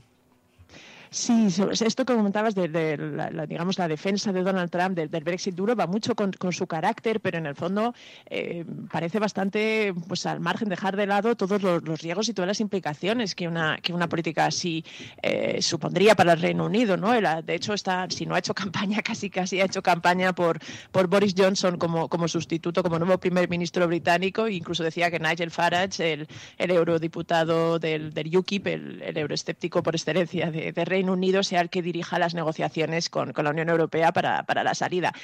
Todas estas es muy propio del discurso y, digamos, la retórica habitual de Donald Trump. Lo que pasa que, claro, al final contribuye a engordar el personaje, contribuye también a monopolizar el debate y digamos, a dar una cierta sensación de falsa amistad, de falsa camaradería, porque al final en Reino Unido también hay una gran división. Es verdad que Estados Unidos es el aliado principal, es esta relación especial de la que siempre presumen o hablan los medios británicos, pero es la parte fuerte de esa relación Estados Unidos. Y con un presidente como Donald Trump ahora mismo está asegurando que aunque el Reino Unido saliera de la Unión Europea, que él ofrecería un acuerdo comercial preferente con el país, pero claro, no deja de ser una relación siempre muy supeditada y en el que siempre Estados Unidos va a ser la parte del león, y esto también preocupa a muchos medios británicos, ¿no? Algunos son partidarios, como decía, The Times, por ejemplo, los conservadores, de agachar un poco la cabeza y de no cerrarse puertas, pero otros recuerdan lo que esto implica, especialmente ahora que Estados Unidos tiene un personaje como Donald Trump. Pero como elefante en una cacharrería entrado en esta reunión y se le ve con la cara. Y luego estábamos antes hablando de la reina de Inglaterra, que me tiene absolutamente fascinado a su edad. Eso siempre ha sido una familia muy longeva, pero yo insisto en que esto tiene que deberse al cuidado. Perdón porque me obsesiono en estas cosas, pero yo la veo y digo, ya me gustaría a mí llegar a su edad con esa. Se la ve una aparente vitalidad, ¿no? Sí, la verdad es que incluso en las fotos y en general en las imágenes televisivas se la ve para la edad que tiene y digamos todo lo que ha vivido. Realmente es bastante envidiable, bastante admirable la fortaleza en comparación. Don Juan Carlos de Borbón está bastante más castigado realmente que lo que es la reina Isabel II. La Mary me está mirando así como. Bueno, pero la reina de Inglaterra no la han jubilado. No. Y eso que es más mayor. Lo malo de ser un descendiente de la Casa Real Británica es que puedes morirte de anciano sin haber reinado nunca. Sí. Porque claro, o sea, de hecho, Carlos de Inglaterra, que es el príncipe de Gales y que es el heredero, tiene pinta de que si llega a reinar, no le va a dar mucho tiempo a disfrutar de la corona realmente. Salvo que sea igualmente longevo y entonces viva hasta los 125 años. En cuyo caso también hay una teoría en Reino Unido que dice que, en fin, que Carlos de Inglaterra suscita bastante antipatía y bastantes controversia, ¿no? Es verdad que no ha sido una figura popular por muchas cosas. O sea, que no se quiere morir la reina, es básicamente lo que. No se quiere. Claro, lo que dicen es que la reina prolonga su reinado dentro de que no parece, por la propia forma de ser de Isabel II, que nunca abdicara, que nunca tomara esa decisión, ¿no? Es de las que cree firmemente que un rey debe morir con las botas puestas o con la corona puesta, pero además existe la sensación de que preferiría abdicar en caso de abdicar en su nieto Guillermo que en su propio hijo, así que veremos a ver qué pasa. Dice Buscadora, no, si es que la fórmula de la longevidad está clara, no currar nunca y beber. Conservarte en alcohol. No sé si esto es no te puedes ir a Botswana a hacer cosas. Sí, bueno, de hecho es que yo pensaba que el rey Juan Carlos era más mayor, pero tiene 81 años. 81. ¿Y la reina cuánto hemos dicho? 93. 93, 81 frente a 93. Y fíjate si está cascado el rey de España. Que... Eso me refería, que realmente en las ¿Se puede decir está públicas cascado hay el una rey de diferencia. España? Bueno, en realidad, radio? según Wikipedia, es ex-rey. Ah, creí que ibas a decir. Según Wikipedia sí se puede decir que está cascado el rey de España. Ayer utilizamos, ¿fue ayer o antes de ayer? Hoy es martes. Ayer, el hashtag que utilizamos, la corrida del rey. La corrida real. La corrida real. No, del rey no. Bueno, que podría, real. Bueno, mujer podría que ser. Es más sutil. Bueno, no, tampoco es muy sutil. Bueno, pero que podría ser igualmente. Con... Entonces luego estuve mirando el hashtag, porque siempre veo el hashtag después del programa, y entonces veo un poquito y entonces había algún ofendidito por el asunto. Digo, pero ¿qué pasa si el rey y las corridas van en un mismo paquete? Las corridas reales, ¿no? Sí, bueno, eso era una corrida de toros, ¿no? Pues ¿es delito decir esto? ¿Lo sabéis? Bueno, en realidad es algo... Bueno, ya no es rey, ahora es rey emérito y además jubilado. En realidad no le estás acusando de nada malo, ¿no? De correrse. No. Claro, si vamos por la parte sexual no es malo. Es más malo ir a una corrida de toros, desde mi punto de vista. Denigrar la imagen de alguien, aunque lo hagas en... O sea, es que ¿Pero por qué denigrar... ¿por qué está denigrado? Claro, porque denigrar es un concepto subjetivo. Claro. ¿Qué es denigrar? ¿Sacar el coño insumiso es denigrar algo? Pues para algunos sí, para otros no. Es una alegoría festiva. Claro, pero depende de quién ponga el baremo. Claro. Es que si lo pone abogados cristianos... Pues depende de quién ponga la corrida, eso es como todo. Hombre, acordaros el jueves, Bucaque, sí que al final real. creo que recibió una condena, ¿no? Por la portada aquella en la que salía el rey Felipe y Leticia... ¿nos acordáis diciendo, si al final consiguió dejarte embarazada, estás de lo más cercano que haya estado nunca de trabajar? Pero mira, dice David Cancho, claro, es que en esto tienes razón, David, porque fuimos, de hecho, extraordinariamente poéticos, porque podríamos haber dicho eyaculación del rey. Dijimos corrida del rey.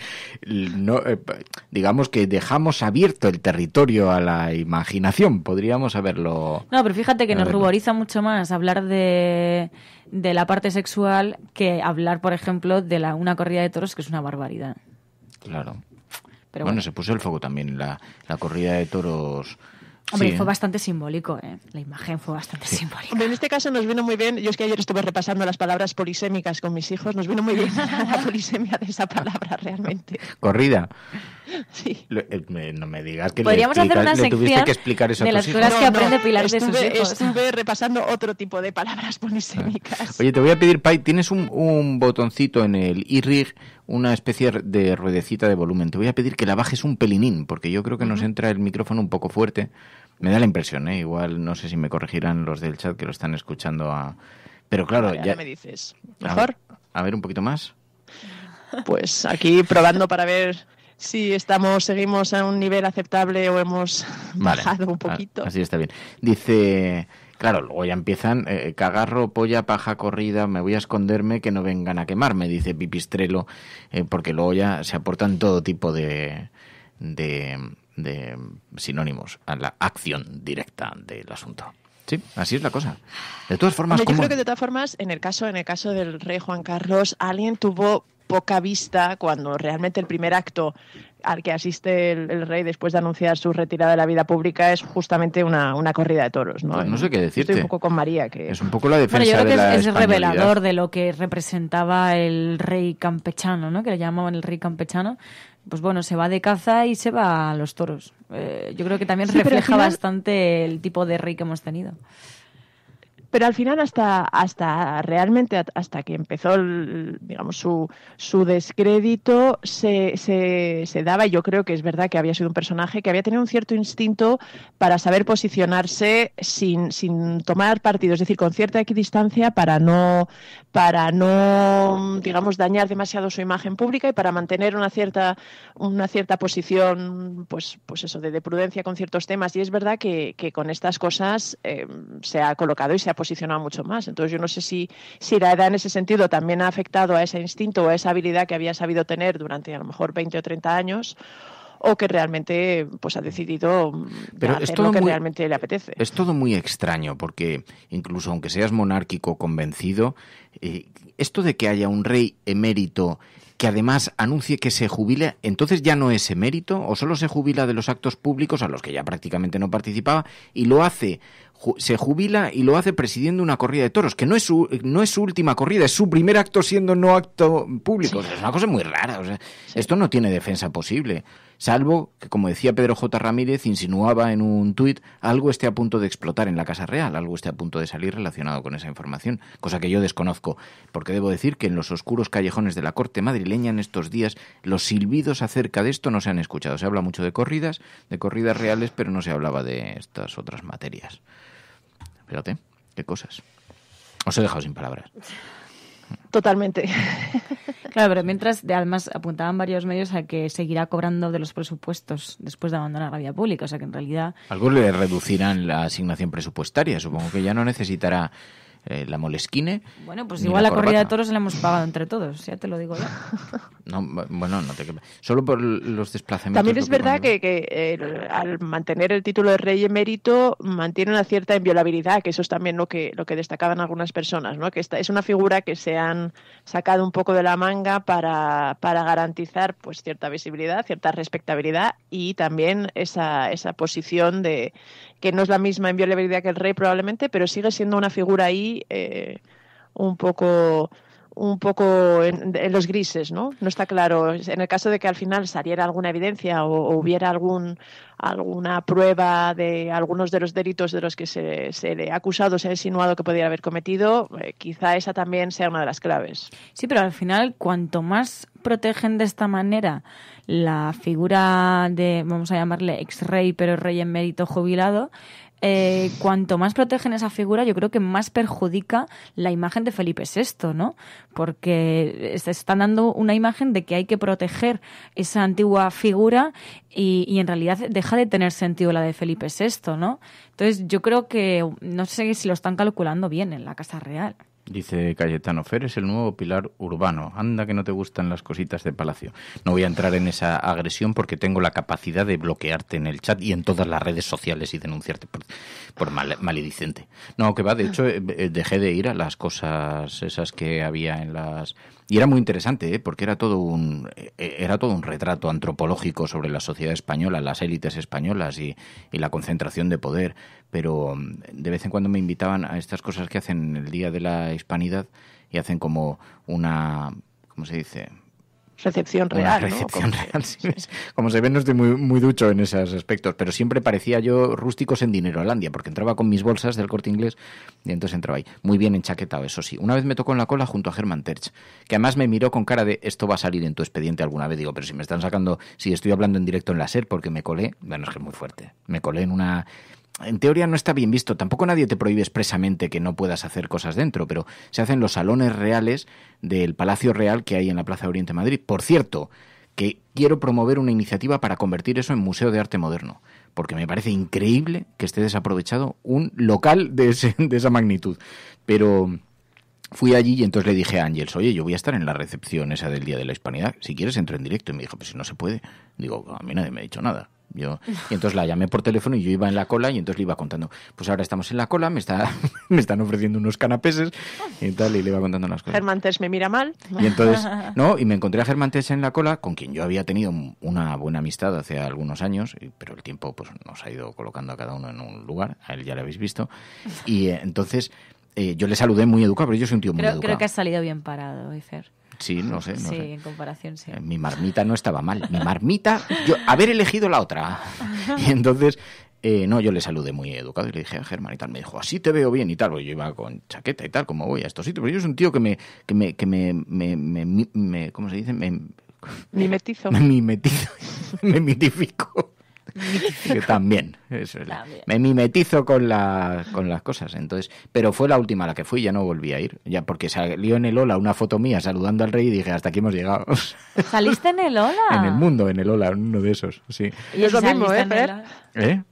Que no es lo mismo salir en el Hola que en el Mundo. Pues prácticamente últimamente se parecen bastante, querida. Yo no te... En eso tengo que darte la razón, sí. ¿Sabes? Y entonces me sacaron en una foto y dije, pues hasta aquí hemos llegado, o sea, esto ya es... Pero estuvo muy divertido, muy curioso. Se me acercó la reina y se me puso a charlar. Pues yo la había conocido en un encuentro, una cosa así. Entonces se me acercó y como... La reina Leticia. Como yo hablo mucho de la prensa internacional, pues entonces me acercó y me dijo, oye, tal, te he escuchado el otro día, porque están muy atentos a las cosas que ocurren, por lo visto. Estoy hablando hace como 3 años, o sea, no es nada reciente. Y entonces yo dije, sí, no, claro, la imagen de España en el extranjero, tal, y estuvimos hablando un poquito como de ese tema, parecía muy interesante. Y entonces cuando se marchó, se me acercaron un montón de periodistas, oye, ¿qué ha pasado? ¿Pero qué le has contado? ¿Pero por qué habéis estado ahí 1 hora? Digo, pues nada, yo estaba aquí tan pacíficamente buscando canapés. ¿Qué pasa a mi alrededor? Soy la clásica canapetera de los convites, ¿no os habéis dado cuenta? De las galerías que van a las inauguraciones. Así que te fuiste con la reina, ¿eh? Bueno, me pareció una persona agradable, yo siempre lo he dicho, ¿no? Que solamente por una razón, porque la experiencia vital de alguien que acaba en eso es la leche, o sea, solamente para contarlo, ¿no? Para decir, si la reina pudiera hablar, ¿no? Que nos pudiese contar. Y luego veías un montón de obispos, de gente así vestida, de militares, pero a la vieja usanza, o sea, era como trasladarse a otro tiempo. Y reconozco que yo pensé que no me iban a volver a invitar, entre otras cosas, porque hice un montón de fotos con el móvil y las iba enviando a Twitter. Y entonces iba, papá, hola, esto, no sé qué, tal. Y entonces reconozco que la monté un poco gorda hasta que se me acercó un guardaespaldas. Con Rato, ahí fue donde coincidiste con Rato, y ahí coincidí con Rodrigo Rato, quien vi acercándose a Mariano Rajoy, intentando acercarse, y entonces hice una foto preciosa porque todo el grupo de consortes de Rajoy intentaban empujar para que no pudiera acercarse y el otro lo miraba desde la distancia pidiendo clemencia. Y entonces hubo un momento en el que se acercó y mi cámara fotográfica congeló la mirada de Mariano Rajoy haciéndose el distraído y Rodrigo Rato con cara de cordero degollado pidiendo por favor el otro hora, hombre, milagro económico de la sociedad española y de la cultura del PP, pidiendo clemencia en la distancia para que dejarle que acercarse un momento y contarle su caso personal. Y entonces en ese momento saqué mi móvil y hice ¡paf! Y la tuiteé. Y después, Manuel Javois escribió una columna, creo que en el periódico El Mundo, en el periódico El País, entonces, hablando de la foto, diciendo, he visto una fotografía brutal que ha hecho Fernando Berlín en tal. Y entonces dije, ya está, se ha liado, porque aquí en teoría no se podían hacer fotos, de hecho no había fotógrafos dentro, la gente está comiendo con el canapé ahí que se le cae por los lados, o sea, la condesa, la señora marquesa ahí babeando, comiendo canapés. Y entonces, pues la gente no hace fotos. Pero yo la verdad es que como nadie me dijo nada, yo hice fotos y las fui tuiteando. Y fue un fotón, lo reconozco. Y la tuve el otro día, además, revisando en el buzón, la tuve. Y entonces me preguntáis, ¿y tú por qué ibas a cosas de estas? Pues para contaros estas cosas. Es que tienes que volver. A mí, no, pero es que me da mucha pereza. Porque ¿Por qué? No. Porque paso luego de tener que explicarlo. Esto yo ya, sí. Porque luego lo tienes que explicar, entonces dices, pues, ¿no te parece llamativo esta imagen? No, digo. O sea, yo creo que la gente quiere que vayas. No, este año además la resistencia que vayas. Claro, la resistencia tiene que estar ahí. No, y este año hice el año pasado, me parece, el año pasado, bueno, la última vez que me invitaron, yo ya había dejado de ir, y entonces me enviaron la invitación, y entonces contesté a la carta diciendo, os agradezco mucho la invitación, lo que pasa es que este año quiero ir acompañado de mi pareja. Y entonces me contestaron de vuelta diciendo, no, lo sentimos mucho, pero las invitaciones son personales e intransferibles. Claro. Y entonces le dije, pues yo he visto a muchos condes acompañados. Y entonces digo, pues si no puedo ir con mi pareja, que es lo único divertido que puedes hacer allí, porque además yo soy muy malo en las reuniones sociales. No sé con quién hablar, estoy siempre solo, como mirando, como, así sonriendo a la gente. A ver, voy saludando y eso. Que un poco sí, pai. No me conocéis a mí en mi esencia íntima. Hombre, yo tengo una faceta que tímida. Así, en un acontecimiento en plena corte, y quizá te sientas así, pero vamos, no creo que hubiera alguien con quien no pudieras hablar. No ves que todo el mundo... Conociéndote no me lo creo. No, hombre, vamos a ver, intento relacionarme, soy un ser social, pero no te creas tú, yo soy una persona bastante tímida en general. O sea, reconocerlo me hace menos tímido, pero sigo siendo bastante tímido.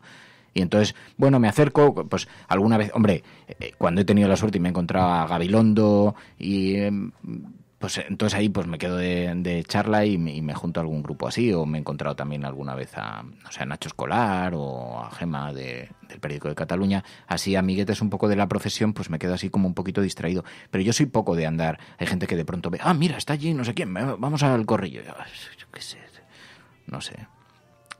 Bueno, no sé, cada uno tiene sus cosas. Sí, ya. Ya no, pero esto es lo que hay. Claro, y luego no puedes ir ahí de acoplado.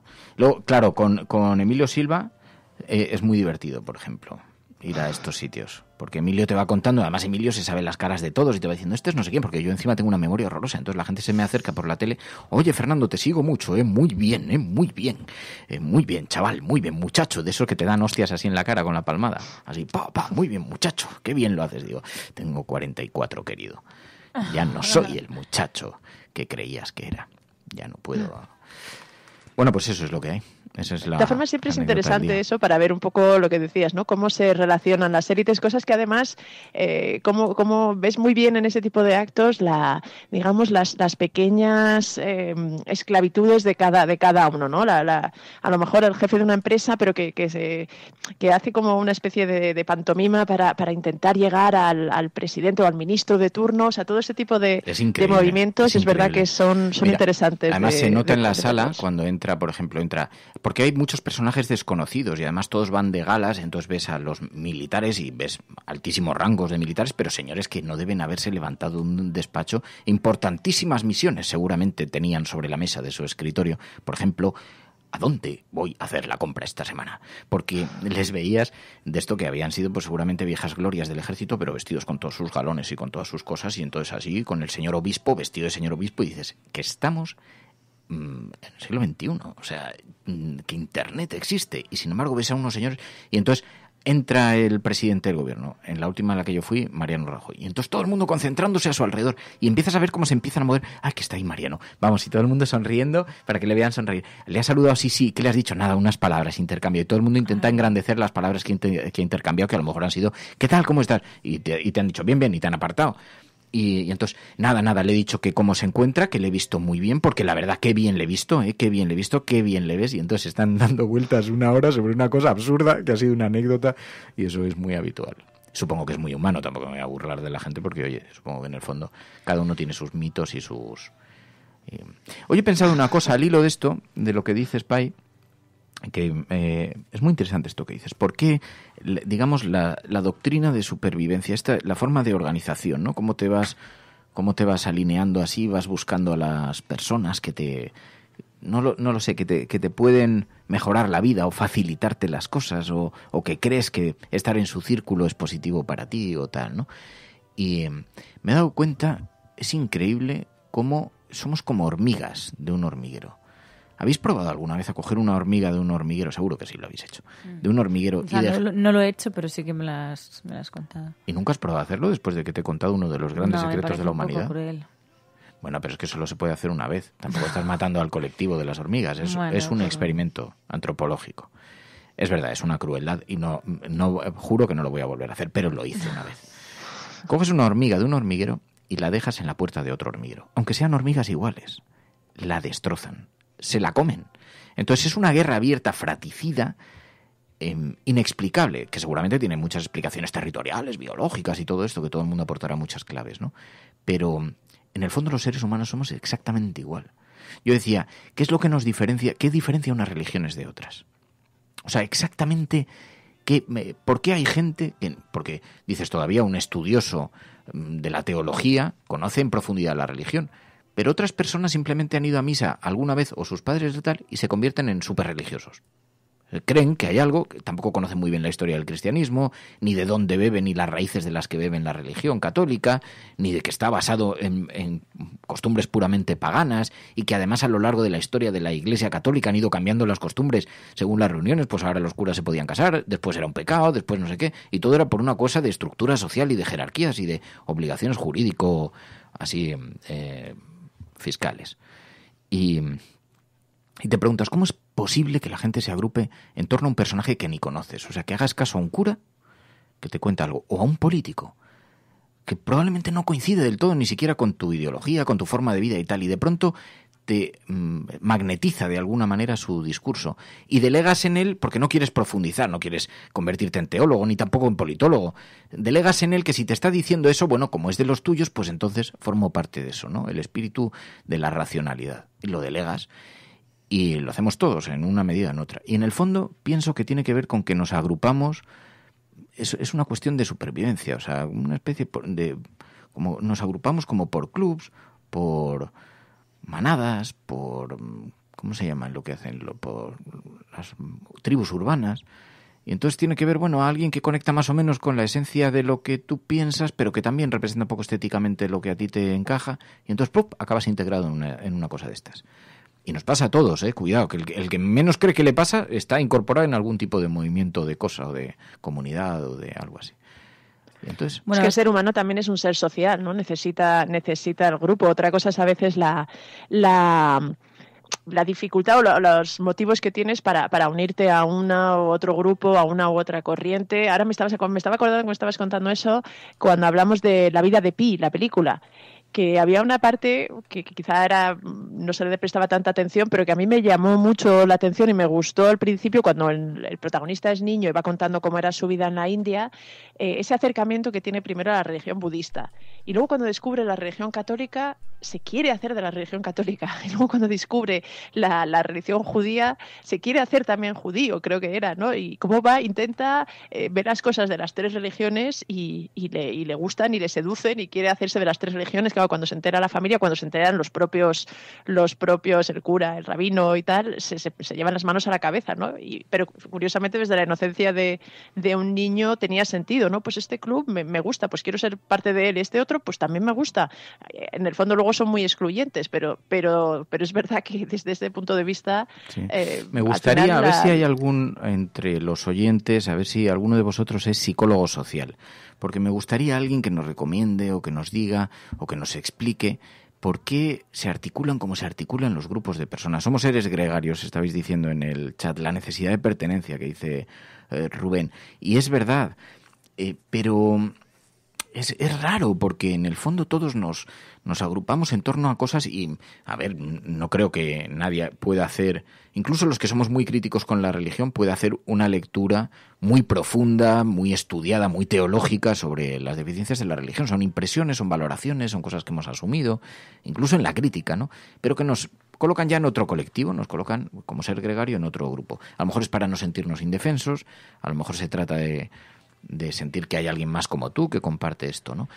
Y entonces pensaba y decía, bueno, si es que no dejamos de ser como las hormigas. O sea, se agrupan en torno a familias, aunque sean exactamente iguales, y buscan una razón por la que odiarse. Y se la comen, se la meriendan.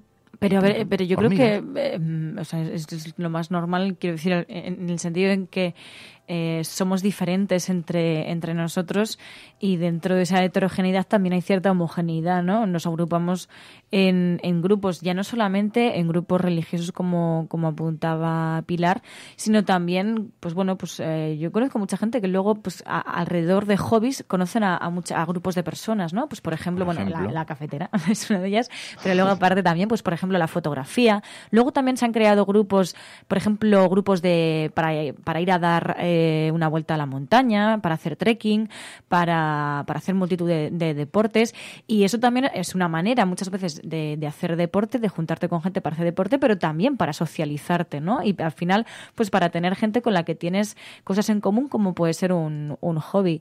O sea, que luego no necesariamente es por grupos religiosos ni por tal, pero lo que tú decías de las hormigas, bueno, pues supongo que también, por desgracia, si te sueltan en un foro de Vox, pues no creo que salgas muy bien de ahí, ¿sabes? Sí, es posible.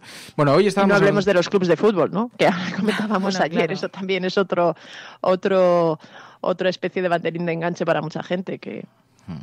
627-002-002, el WhatsApp del programa. Ana Rayo, hablábamos de la serie hoy, de la serie de Chernóbil. Es una serie muy, muy impactante que nos ha gustado mucho y sobre todo que revela también la dimensión y el posible descontrol en un incidente nuclear. Buenos días, cafetera. Este es un comentario sobre la serie Chernóbil, que a mí me parece una absoluta joya. Hoy os comentabais mucho que había gente que se quejaba que era una serie anticomunista. Bueno, yo no sé quién puede defender a día de hoy a la Unión Soviética y todo lo que hizo. Me parece ridículo que por parte de muchas personas se quieran defender cosas indefendibles. Cuando sucedió lo de Chernóbil, evidentemente, claro que no nos contaron toda la verdad y que lo que hicieron fue un absoluto absoluta barbaridad. Y claro que la energía nuclear tendría que desaparecer completamente de nuestras vidas, porque, bueno, es como el de Fukushima, que deberían hacer la segunda temporada en Fukushima, ¿no? Que decían que era imposible que eso pasara. Pero claro, nadie podía prever una ola de 14 metros. Es que las cosas que pueden pasar a partir de ahora con la naturaleza son imprevisibles y, por lo tanto, las energías nucleares y las centrales nucleares son bombas que están ahí esperando a que pase algo con ello, y que cualquier desastre es imposible de gestionar, como bien dice la serie. En fin, me alegro un montón de esta serie, que haya puesto otra vez el debate ahí, porque parece que de vez en cuando se nos olvida que la energía nuclear es un desastre absoluto. Es que es verdad que es una serie muy, en ese sentido, muy explícita, ¿no? Que cuenta el tamaño de una tragedia de esta naturaleza. Ayer pasó una cosa que también me sorprende. Bueno, es la red y ya estas cosas tampoco nos sorprenden a nadie, pero hubo un cierto debate sobre no sé si has escuchado al principio del programa, Pai, pero cuando dije que íbamos a hablar de esto decían, oye, pues llévate a un operador de una central nuclear. Y digo, hombre, sí, no se me ocurre a nadie menos, en fin, más comprometido con el tema. Pero me llama la atención porque en realidad decían, es que es imposible que se repita un accidente nuclear como el de Chernóbil porque nuestros reactores son de otro tipo. Digo, pero si es que un accidente como ese no se va a repetir, se repetirá de otra naturaleza, sucederá de otra naturaleza. Los imprevistos son imprevistos. Y hablábamos, por ejemplo, de los riesgos de terrorismo, por ejemplo, ¿no? Y las centrales están hiperprotegidas. Dicen, nunca ha habido un atentado, por eso hay que tener confianza. Digo, hombre, gracias, ¿sabes? Justo esto no sé. Digo, pero en todo caso, si solo pueden hablar los expertos en su campo, pues tampoco a un científico le podemos pedir garantías sobre la conciencia de un terrorista. Así que, bueno, cosas muy raras que ocurren. Me habías dicho que tú no la habías visto todavía, ¿no, Pai? No, sí. Intenté ayer encontrar, pero solo la puedes ver a través de HBO, me parece, ¿no? No hay ninguna otra plataforma, ningún otro sitio donde se pueda ver. Plataforma, define sitio. En la red ya sabes que legal, quería decir. Legal y legal es un concepto... Es un concepto, sí, relativo. Que depende de la jurisdicción donde lo pronuncies, Pai. No es lo mismo la legalidad en España que en la plataforma esa que vamos a montar en el Océano Pacífico fuera Sealand o algo así me parece que se llama. En Sealand, fuera de los controles jurídicos y tal. De todas maneras, ya es que, claro, esto es una cosa complicada porque, legal o ilegal, piratear cultura contribuye a la propagación de la misma, ¿sabes? Nos hemos dejado engatusar por los industriales editoriales y es la primera vez que en la historia de la humanidad la persona más pobre del mundo en un cibercafé de la India puede tener acceso al mismo material cultural que el multimillonario más rico de un despacho de Wall Street. Así que puede enterarse de lo que ha pasado en Chernóbil viendo esta serie o tener un concepto cultural sobre la cuestión contemporánea de lo visual y del entretenimiento, incluso de lo que sea. Si es que estamos de acuerdo en que el cine es cultura, porque a lo mejor el cine solo era entretenimiento, pero tanto nos han dicho que era cultura, pues puede tener acceso al mismo. Así que en plataformas, pues depende, Pai. De todas formas, te puedes hacer una cuenta gratis de HBO que durante un mes no te cobran y ahí te puedes ver Juego de Tronos, esta serie y las que vengan. Hombre, en un mes. Bueno. En un mes Juego de Tronos. Oye, Juego de Tronos la he visto, yo así conozco, que esa no necesito. Conozco una chica joven que está inundando su mente de material de en plan Don Quijote de la Mancha, que se vio Juego de Tronos en un mes. ¿O fue en mes y medio, Mary? En mi defensa diré que fue, creo, que en un mes y medio. Pero lo mío fue muy loco, o sea, nunca lo había hecho, ¿vale? Fue una maratón muy loca. Pero oye, es un buen experimento. No tenéis casi vida social, pero está muy bien. No, pero no se te escapará nada de la serie, porque yo recuerdo que de temporada en temporada había veces como, ¿pero qué había pasado exactamente con Arya? ¿O qué había pasado con...? Claro, no, yo lo vi de seguido, que eso está muy guay. De hecho, yo quiero volver a verla, pero esta vez de manera más sosegada y más cuerda. Pero luego también nos ha enviado un audio, Filosofía Perdida, hablando un poco del tema de Chernóbil, pero también comparando, con el caso de ahora, ¿no? También cómo a los científicos se les desoye, por ejemplo, en casos como el cambio climático por parte de los políticos. Sí, lo que pasa es que siempre hay intereses, porque se desoye a algunos científicos, pero es que hay otros que dicen lo contrario. Pero esto que está muy bien, ¿creéis que los científicos de entonces decían que era una energía insegura? Lo digo para colocar las cosas en su justa medida. Porque además esto ya está explicado. La última frase que se oirá antes de la destrucción de la humanidad será la de un técnico que diga: esto es técnicamente imposible. Debe ser horrible, como dicen que en Chernóbil los políticos no hacen caso a los realmente me imagino. Y costaba enseñar razones objetivas a quienes políticamente defendían una actuación diferente. Eso ya es el pasado, nada que ver con el futuro, donde los científicos no paran de alertar sobre el cambio climático y el crecimiento económico de Occidente está por encima de la evidencia de que nos estamos cargando el planeta, de que la vida va a ser imposible, de que se puede parar pero no están haciendo nada los gobiernos porque nadie quiere empezar a decrecer económicamente, porque nadie quiere dejar de contaminar. En fin, es lo mismo, pero que el capitalismo disfraza mejor con publicidad y consumismo. Un abrazo, Resistencia. Pues eso es verdad, como dice Filosofía Perdida. Perdona, Pai, que te he cortado, que estaba sonando Filosofía Perdida. No, que yo me imagino que desde que empezó la energía nuclear sí que ha habido científicos que han alertado de ello. De hecho, en realidad, desde que se descubre el potencial del átomo, del núcleo del átomo para como fuente energética, poco tiempo después se empieza a desarrollar las bombas y en Nagasaki, en Hiroshima y Nagasaki estallan las bombas nucleares, con lo cual, digamos, el potencial de esa energía es bastante evidente, con lo cual quiero creer que desde el primer momento ha habido científicos que han alertado del potencial destructor y del peligro que suponía esta energía, está claro. Son las 10:20 de la mañana aquí en La Cafetera, seguimos en directo en la Maratón Cafetera. Seguir aquí. ¿Hasta qué hora tenemos? Ya no es sobremesa, ya es maratón, ¿no? Por cierto, tenemos que ir hoy a ver el Conde Duque para ver si vamos a poder celebrar allí la desvirtualización y fijar de una vez ya por todas asunto. Tenemos que ir a verlo. Y oye, teníamos otra cosa el día 28. ¿Me habéis dicho algo del día 28 de junio? Que no era le he apuntado. Pero era... No, créeme que no era el estreno de Paquita Salas. Que también es muy importante, pero... vamos a cortar el programa. Es el cumpleaños de mis hijos, así que no me líes. Mary, tómate más vodka. Oye, pues es importante la vuelta de Paquita Salas. Hay que tomar vodka, Riuso. Pero dices finales de junio. Por cierto, Alandete ha escrito un nuevo artículo. Está teniendo mucho éxito en las redes sociales. De los bots rusos hemos pasado. De los creadores de bots rusos llega nueva entrega. Hay una nueva entrega. Tengo unas ganas locas. Es que entrevistar a Alandete es imposible, porque no. Aparte que yo considero que el respeto a las personas como personas, pero entrevistar al autor literario, a Alandete me encantaría. Pero y si no, a Ina Finegenova.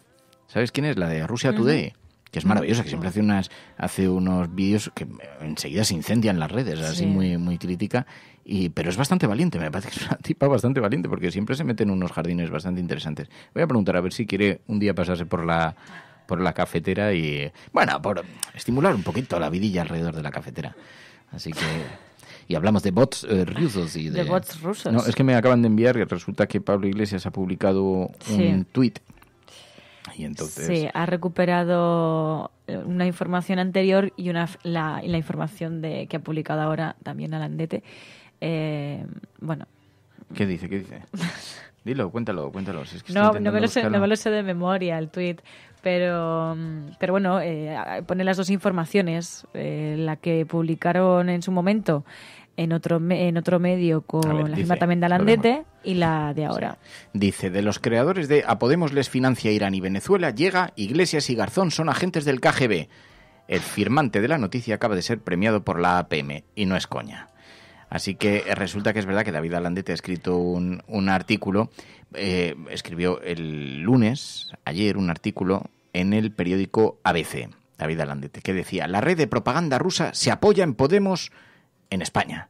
Y entonces hablaba del conjunto de medios de comunicación que apoyaban a Unidas Podemos, lo metía en la página junto al titular ruso y entonces metía ahí a Russia Today, a Hispan TV de Irán, a Telesur de Venezuela y también al Salto Diario, a Público.es, a Diario 16, a Rebelión, en fin, bueno. Entonces hay una mezcla de cosas que terminan... La verdad es que el artículo merece la pena, porque es un artículo que merece ser consignado, merece ser comentado. Hombre, y el gráfico también Está muy trabajado. Sí. ¿Pero en qué categoría es? ¿Periodismo? ¿Ficción? ¿No ficción? Está en categoría España. Está en categoría España, que incluye todo eso que acabas de decir. Está en lo que tú quieras interpretar, ¿no? Pero es maravilloso. O sea, yo lo de los fantasmas del comunismo, bueno, es una cosa. Pero, en fin. Bueno, lo podrían hacer también a la inversa, sí. ¿no? Que nada más. No vamos a dar ideas. Pues nada, pensamos en qué era lo que teníamos pendiente para final de junio. ¿Qué dices? Final de junio, el día 28, teníamos algún asunto y que alguien me ha convocado a algo, yo le he dicho que sí y no lo he apuntado. Así que muy bien. Corre el serio riesgo de quedarse esperando en alguna cafetería. Si no, me lo dice rápidamente, porque no tengo ni idea de a qué me he comprometido. 28 de junio. Sí. Yo no puedo. Espero que no sea el pago de algún tipo de... Yo vivo con pánico esas cosas. ¿Cómo se llama esto del impuesto de circulación del coche? O el no sé qué. Esas cosas que de pronto te colean y dices, es como, si no lo resuelto, pago, pero no me líes. Es como... ¿Nos pasa cuando entráis a un sitio? Ayer fui con María Galería a Decathlon y estábamos mirando una mochila y María Galería es así muy sui generis. Entonces coge una mochila y dice, ¡ay, me encanta cómo me queda! Me la voy a poner hasta que nos vayamos de la tienda. Y se pone la mochila. Es así, María. Y entonces vamos paseando por la tienda y de eso que se acerca un guardia de seguridad y le digo, le juro que no la estamos robando, que la vamos a devolver antes de irnos a la tienda. No la vamos a comprar. Digo, pero le juro que la vamos a depositar. Y el tipo me miraba como diciendo, pero estos frikis, sí, ¿de dónde han salido? Un poco friki en la situación. Oye, la naturalidad no es friki, Mary. La naturalidad es algo bonito. Pero el caso es que eso. Pero yo vivo con pánico allí donde hay guardias jurados. ¿No os pasa? Yo cada vez que salgo digo, me va a pitar, ya verás. Las cremas. ¡Ay, las cremas! Pero no os dijo nada. Hay Cifuentes. No, de hecho sonrió mucho y dijo, claro, no te preocupes, y pitaría al salir. O sea, no, pero además era muy lejos, bonachón. ¿no? Era un guardia jurado muy grande y muy bonachón. Tenía cara de buen tipo y muy sonriente. Y luego dejamos la esta y entonces salió María así como mirando al suelo diciendo que ya la he dejado colgada. Y digo, está allí. Pero no, era muy bonachón. Era un tipo muy... Igual era miembro de la Resistencia. Igual. Claro. Que por cierto me encontré a 2 miembros de la Resistencia. Estuvimos pasando el día muy agradable el domingo en la casa de campo, en el Parque del Oeste, un ratito, y entonces estuvimos allí comiendo y de picnic, y cuando volvía hacia casa, de pronto saliendo del parque, una pareja me dice, la Resistencia cafetera, que estaban allí también tumbados en el césped muy agradablemente. Sí. Y me quedé así un poco flaseado porque me pilló ahí con la mochila que la llevaba cargada de las cosas del picnic. Hicimos un picnic, fue muy divertido. Sí. Así que nada. Bueno, que nos vamos. Sí. Esto es la cafetera. 2 bloques, el informativo y la sobremesa cafetera, donde nos quedamos aquí de charla, apartamos los periódicos, echamos un poquito más de café y hablamos de la vida. Y acompañamos un poco a un montón de gente que está en este momento en los hospitales, en tratamientos médicos, que está en el extranjero, viviendo fuera, que escucha el programa por la noche y se siente un poquito menos sola. Así que para todas vosotras, un fuerte, fuerte abrazo de la Resistencia cafetera. Porque si estás escuchando esto, tú eres la Resistencia y no estás sola. Gracias, Pilar. Gracias, María. Gracias. Y gracias a todas de corazón por vuestra compañía aquí. Nos vamos. Mañana volvemos. Adiós. Hasta mañana. Before I drift away, speak to my heart.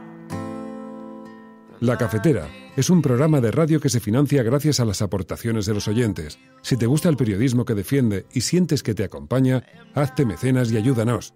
Infórmate en radiocable.com/mecenas. You will not rest until I'm safely in your arms. Your mercy's new every day, but I've had enough of my wandering.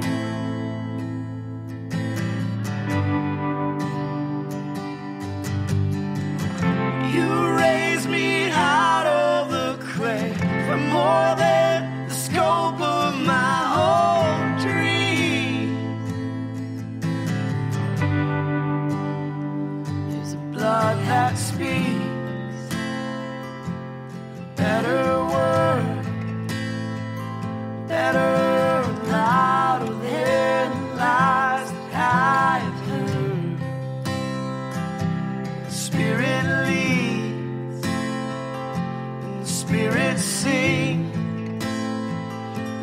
keep it step with every thundering beat. Your mercy's new every day, but I've had enough of my wandering.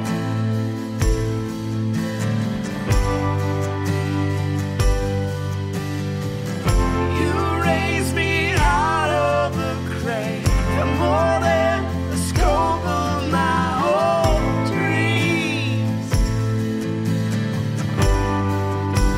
Oh,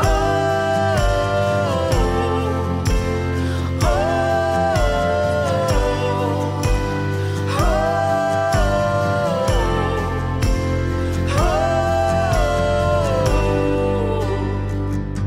you pick me up so easily. I know the way that I can be, and still you run to carry me. You call me yours, you call me free. You pick me up so easily. I know the way that I can be, and still you run to carry me. You call